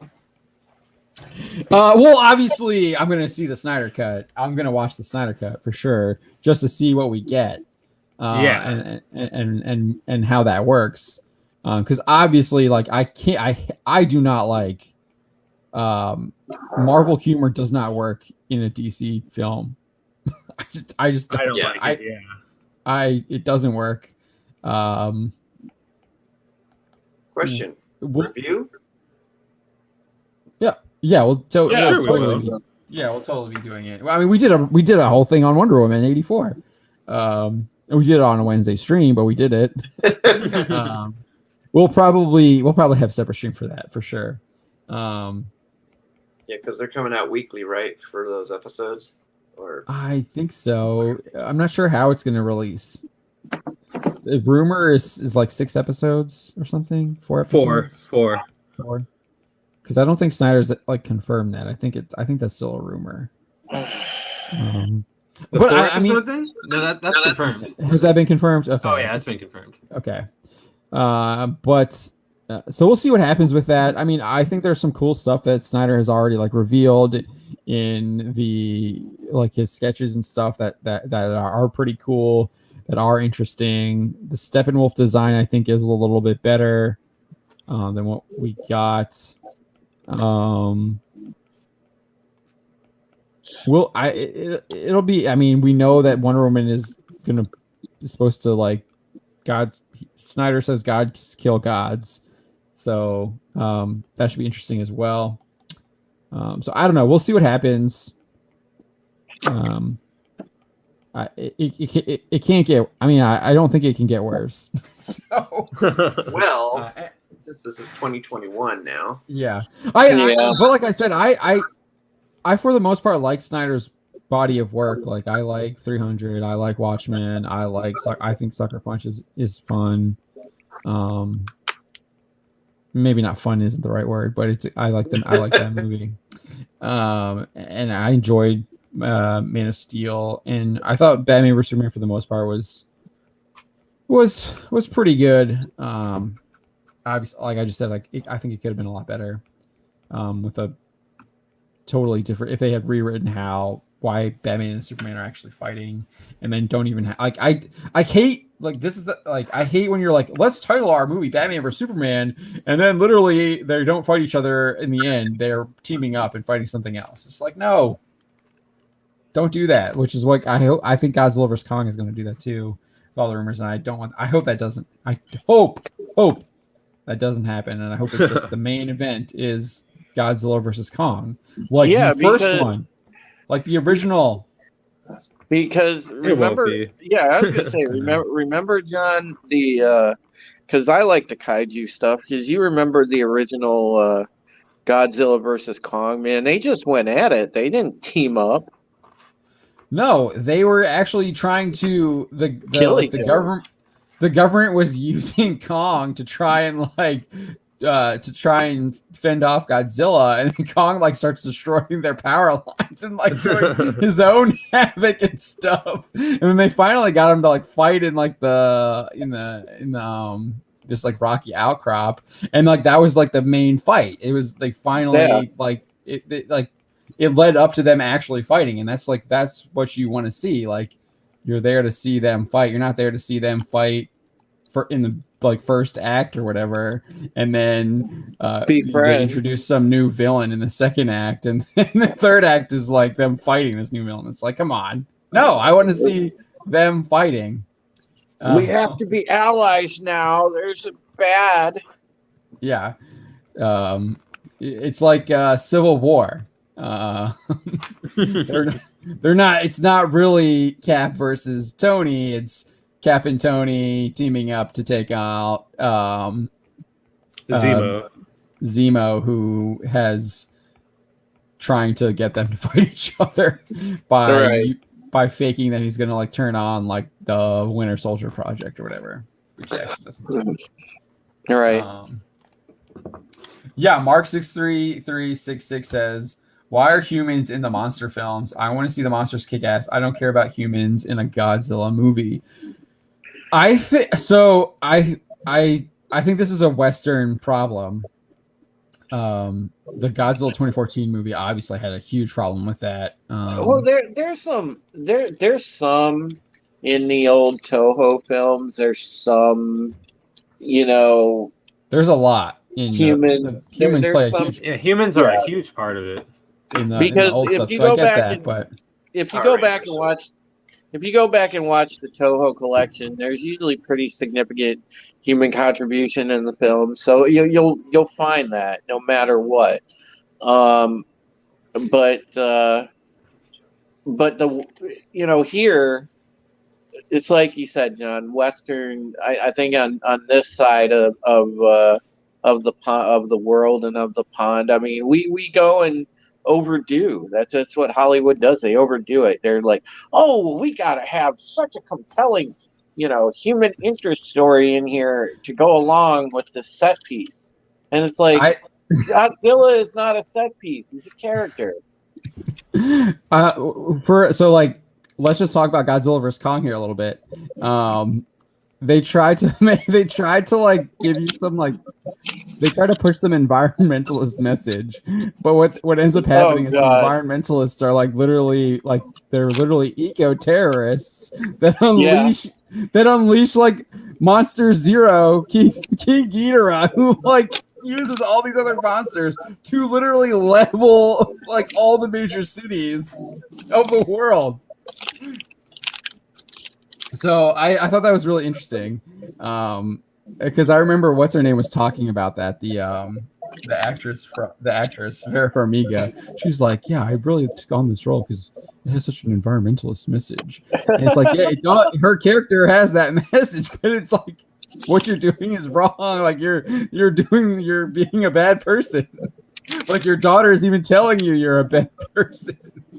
Yeah. So I thought that was interesting, but no, I do think that getting back to the main argument, the main point we're making here, it is a Western storytelling thing, because I think some of the best Godzilla stuff ever made is that Godzilla anime trilogy on Netflix. That is really good, dude. It's cool. the human stuff in there is so compelling.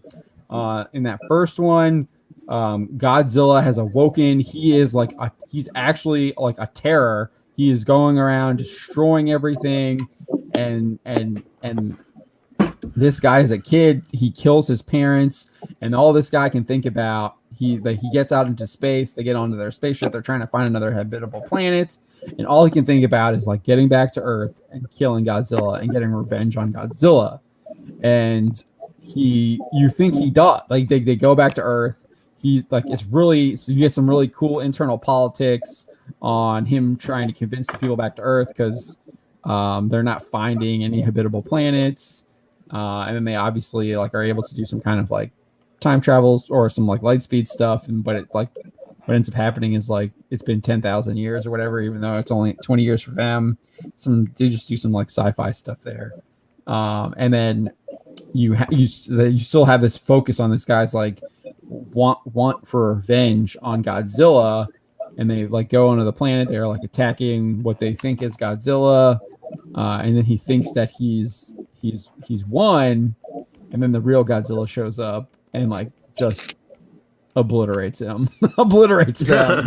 And then obviously his arc continues in the next story. He comes in contact with the natives, who have a different way of looking at Godzilla and have kind of a more, what's the word? I don't want to say symbiotic because they're not really symbiotic with Godzilla, but cohabitual. I guess cohabitation a little bit more. Yeah, cohabitation. And then he kind of embraces this like lust for revenge by finding the Mechagodzilla city and trying to use that to go against Godzilla. And then he realizes that like, holy crap, like this is like just as bad as Godzilla, or even he thinks it's even worse than Godzilla. So you get like this really interesting character development. But it's also like on an interesting journey. Yeah, his character's going on this interesting journey as he's battling Godzilla, and you have all the other Godzilla, like all these other Godzilla characters showing up, and then like kind of interesting themes just about like revenge and life and death and like nature versus and man, and like how man should treat nature and stuff like that, which is a lot of what the original like the Toho stuff has. But there it's just really done well. Whereas like what we saw in 2014 is just like chasing Godzilla. John, have you ever seen like the Shin Godzilla stuff? No, I haven't. I think we covered some of that. JB's covered a little bit of it, but I haven't watched any of that yet. Oh, dude, the Shin Godzilla stuff is crazy. It's such a good movie, man. I need to. Is it where can I watch that at? Is there a nowhere? I don't think so. Possibly, yeah. Oh, yeah. Definitely a good translation. Possibly on the high seas. No, the high seas. Okay. Yeah, I don't do the high seas. No, nobody does the high seas. Nobody does. We're not endorsing that. Elaine says a good Godzilla movie equal wreck stuff, destroy cities, and get his comeuppance. It isn't that hard. I don't even know if you need Godzilla to get his comeuppance. I think you could have him like just have an awesome fight at the end, and he might even win. And he's the king, and Godzilla wins. Like I think that's like he doesn't have his comeuppance in, like I said in that first one. Godzilla does not have a comeuppance. He is the king. He is the ruler of that planet, and it works really well. But yeah, I highly recommend that on Netflix. I can't recommend that enough. It's really good. I like all three of those movies. Probably my biggest issue is the Ghidorah design. I'm not the biggest fan of how they did Ghidorah in there, but I think it worked for what they did. But I would have liked it more traditional Ghidorah. What do you think, Spencer?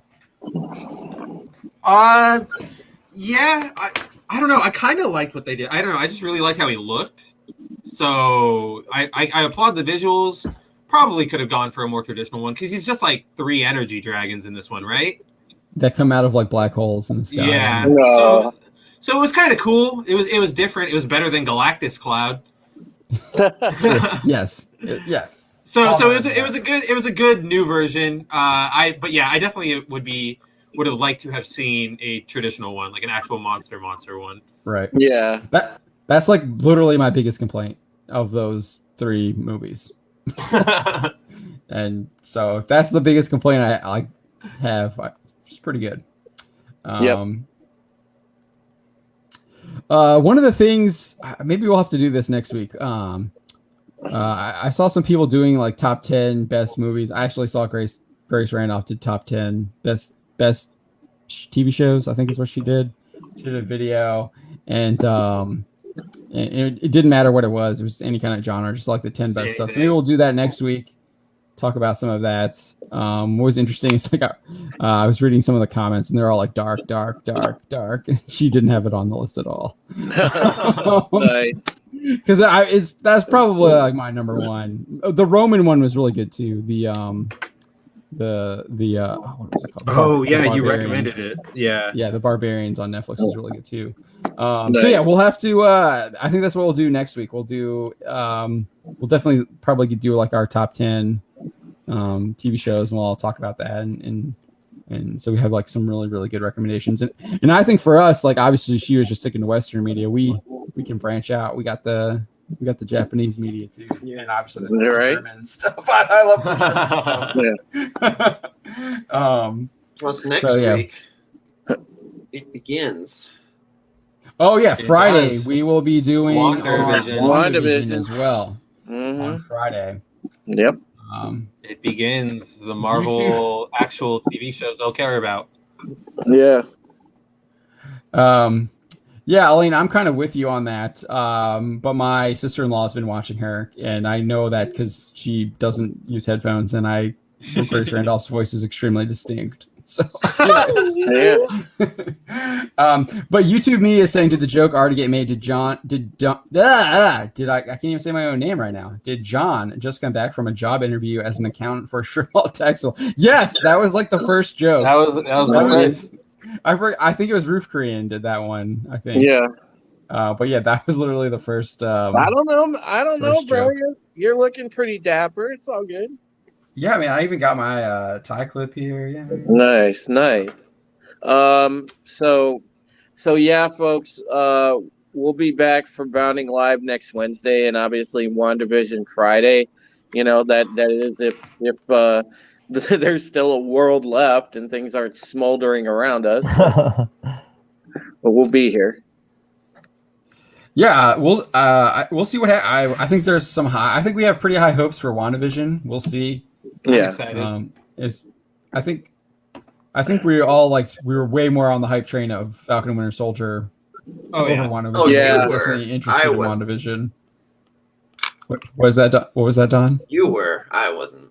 Right, yeah. I feel like, I know I was. Spencer was too. Mm-hmm. I think I was mainly like the freaking canyon scene, man. I was just like, that's so cool. It's gonna be cool. I thought that was so cool. Because that just sort of it felt like a Green Lantern scene almost too, mm-hmm. where he's where he's test flying the jet or whatever. Before he has the ring, like his origin story. I just feel like that's kind of. I don't know. I really like the visual. It looked really cool.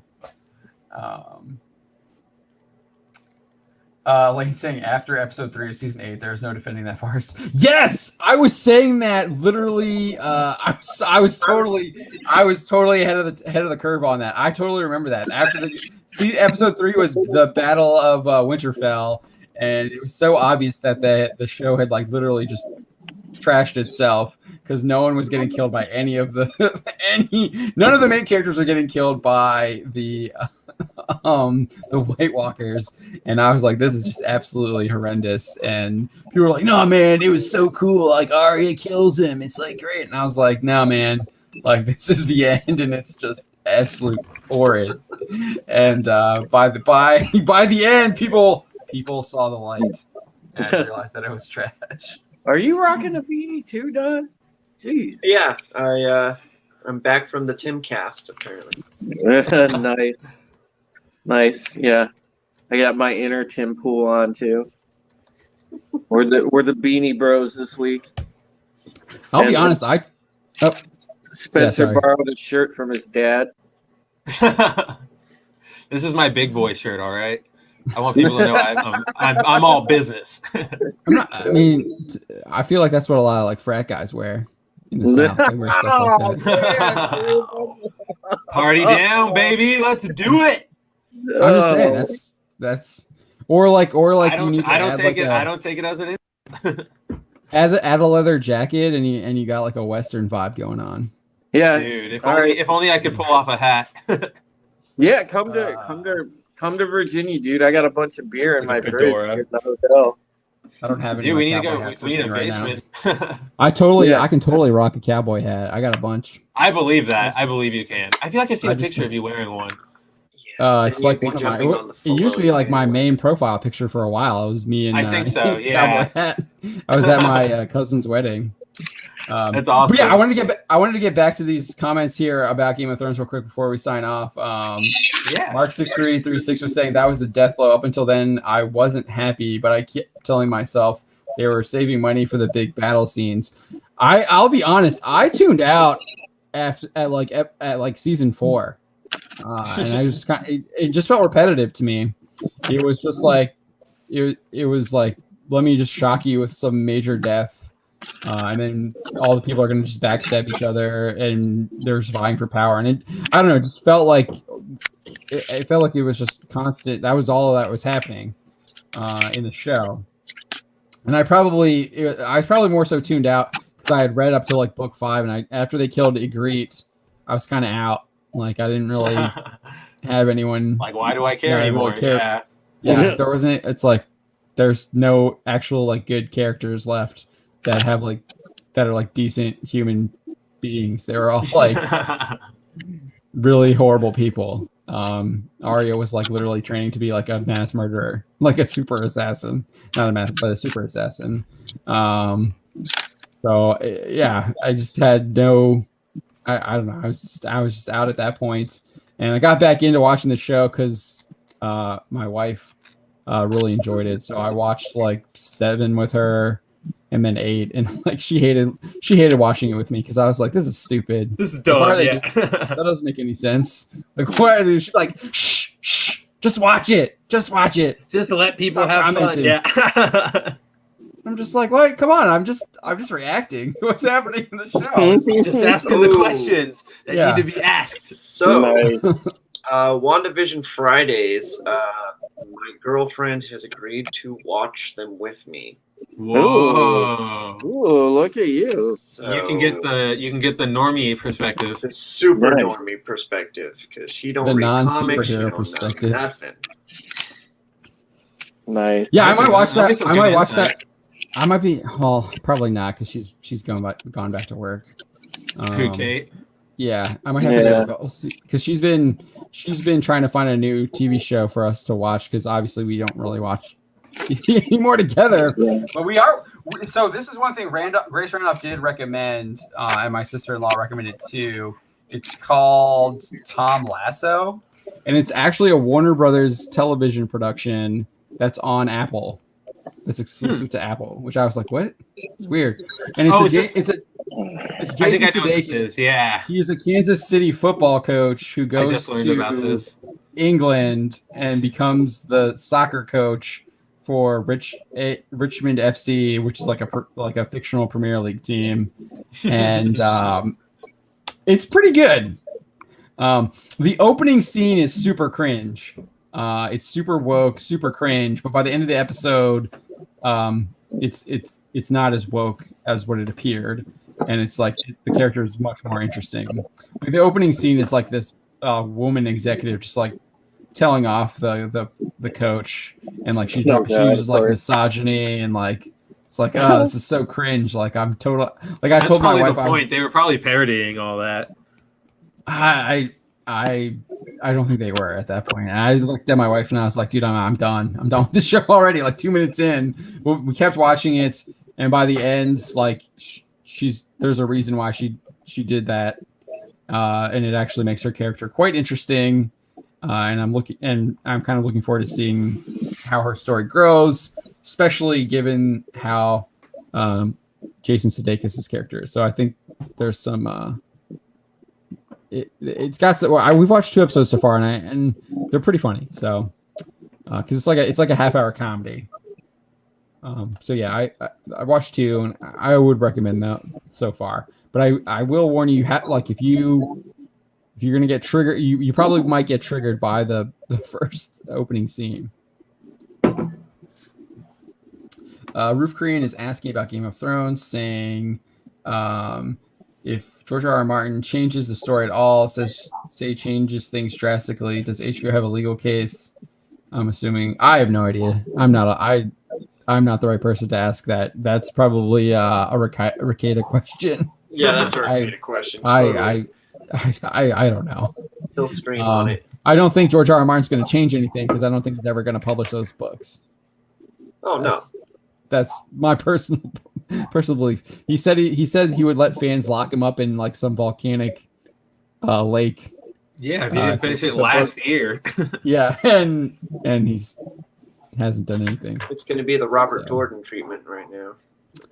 Well, Robert Jordan actually had all of his notes and everything for those final books. Like he had recorded all that stuff. Like he had most of it laid out. He just had Brandon Sanderson just had to fill in all the blanks. I'm sure George has something written out somewhere. Well, I would say he says he's does. been working on it. He says he's been working on the 1 book. Who knows if he's been working on the 2nd book.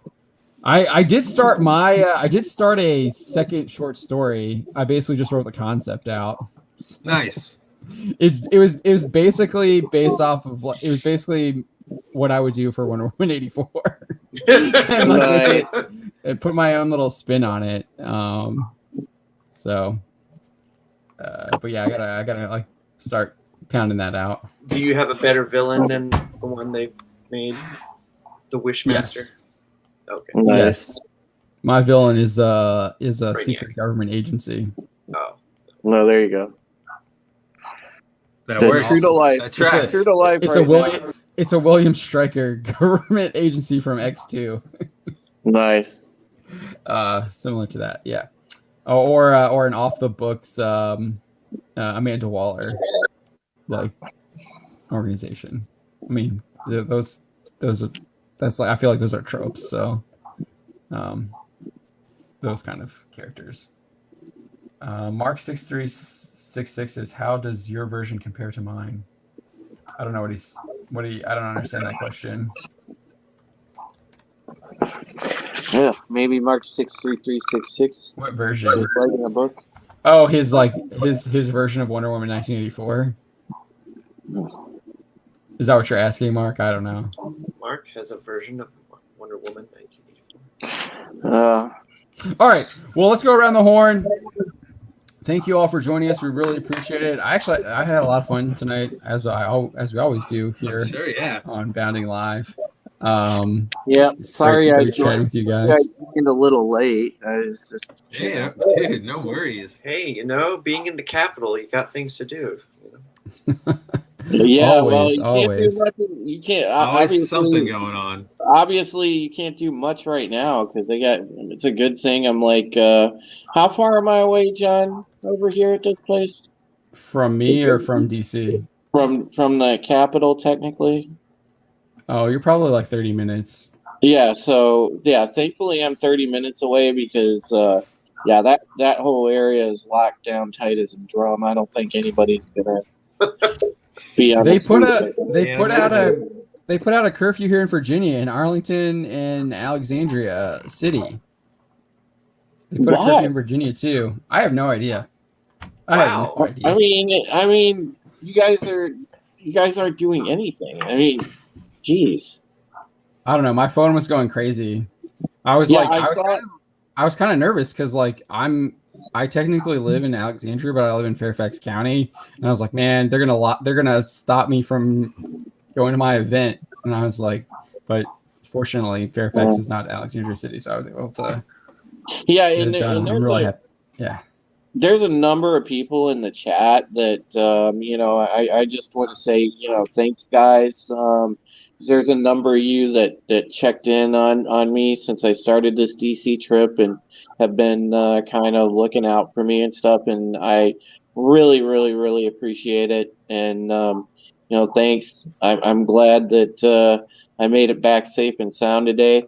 I actually missed when everything hit the fan by about 18 minutes because I just had hit the metro, and then as I was on the train, somebody's like, "Oh my God, check your phones, guys! The Capitol's been breached." Like, what? Yeah, everything I heard was that it was really peaceful, and then a couple people went crazy. Well, yeah, it was, and I can, and I'll say this from experience real quick, and we're not going to get super political, guys, because we don't do that on the stream, but I was at that march, and it was very, very, documenting it. I even live streamed from there for a little bit. It was very, very peaceful. A lot of people just airing grievances, and the general mood was the fact that, it's like, at least listen to us, government. What are you doing? And that was the main thrust of it. I mean, sure, a lot of people were there to support the president, but it was like more people having that general feeling of, I just want to get to the truth. I want to be able to trust in the processes of how things are supposed to work, and that was the most important thing to a lot of people at that march, and it was a great thing to cover. It's a great thing to be in the middle of. So something I'll never forget. But yeah, it was peaceful. I can confirm that for sure.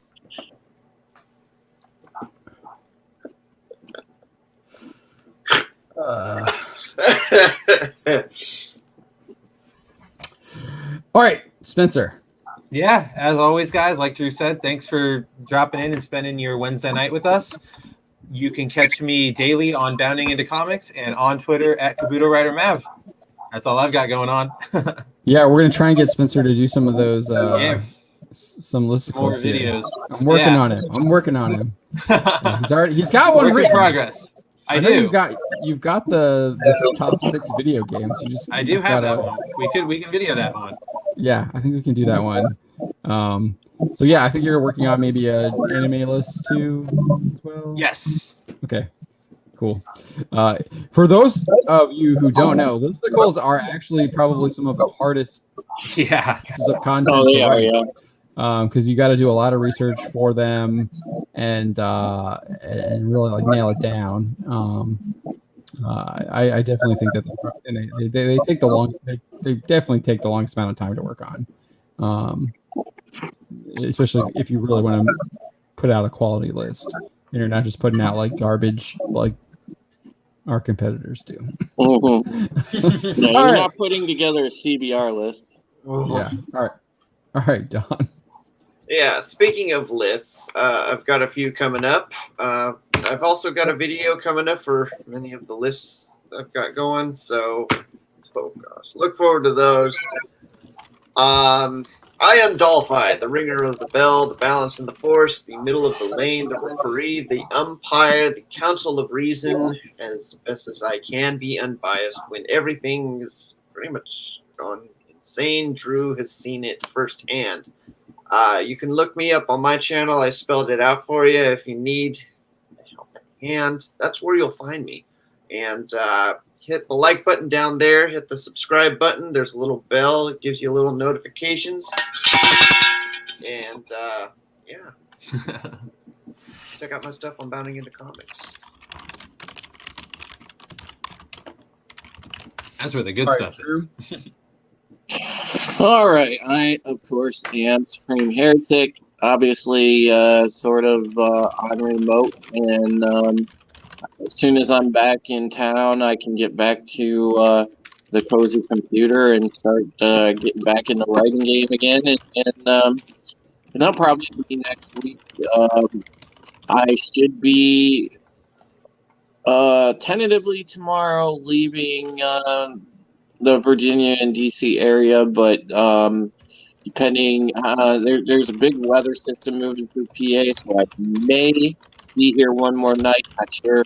But again, I just want to say check out my YouTube channel at Supreme Heretic. Follow me on Twitter at Supreme Heretic. And again, thank you to all the folks in the chat for the kind words, your concern, checking up on me. You guys are really awesome. We love that you support our channel here at Bouding Into Comics.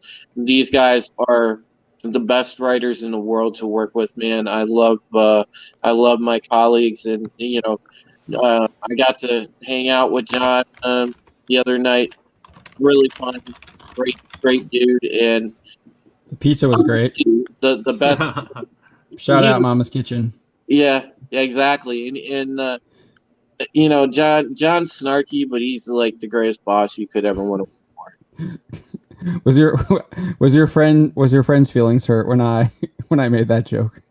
No, man. Okay. But it's funny because I couldn't tell because he kind of like just literally stopped talking. Just You're like, went wait, quiet.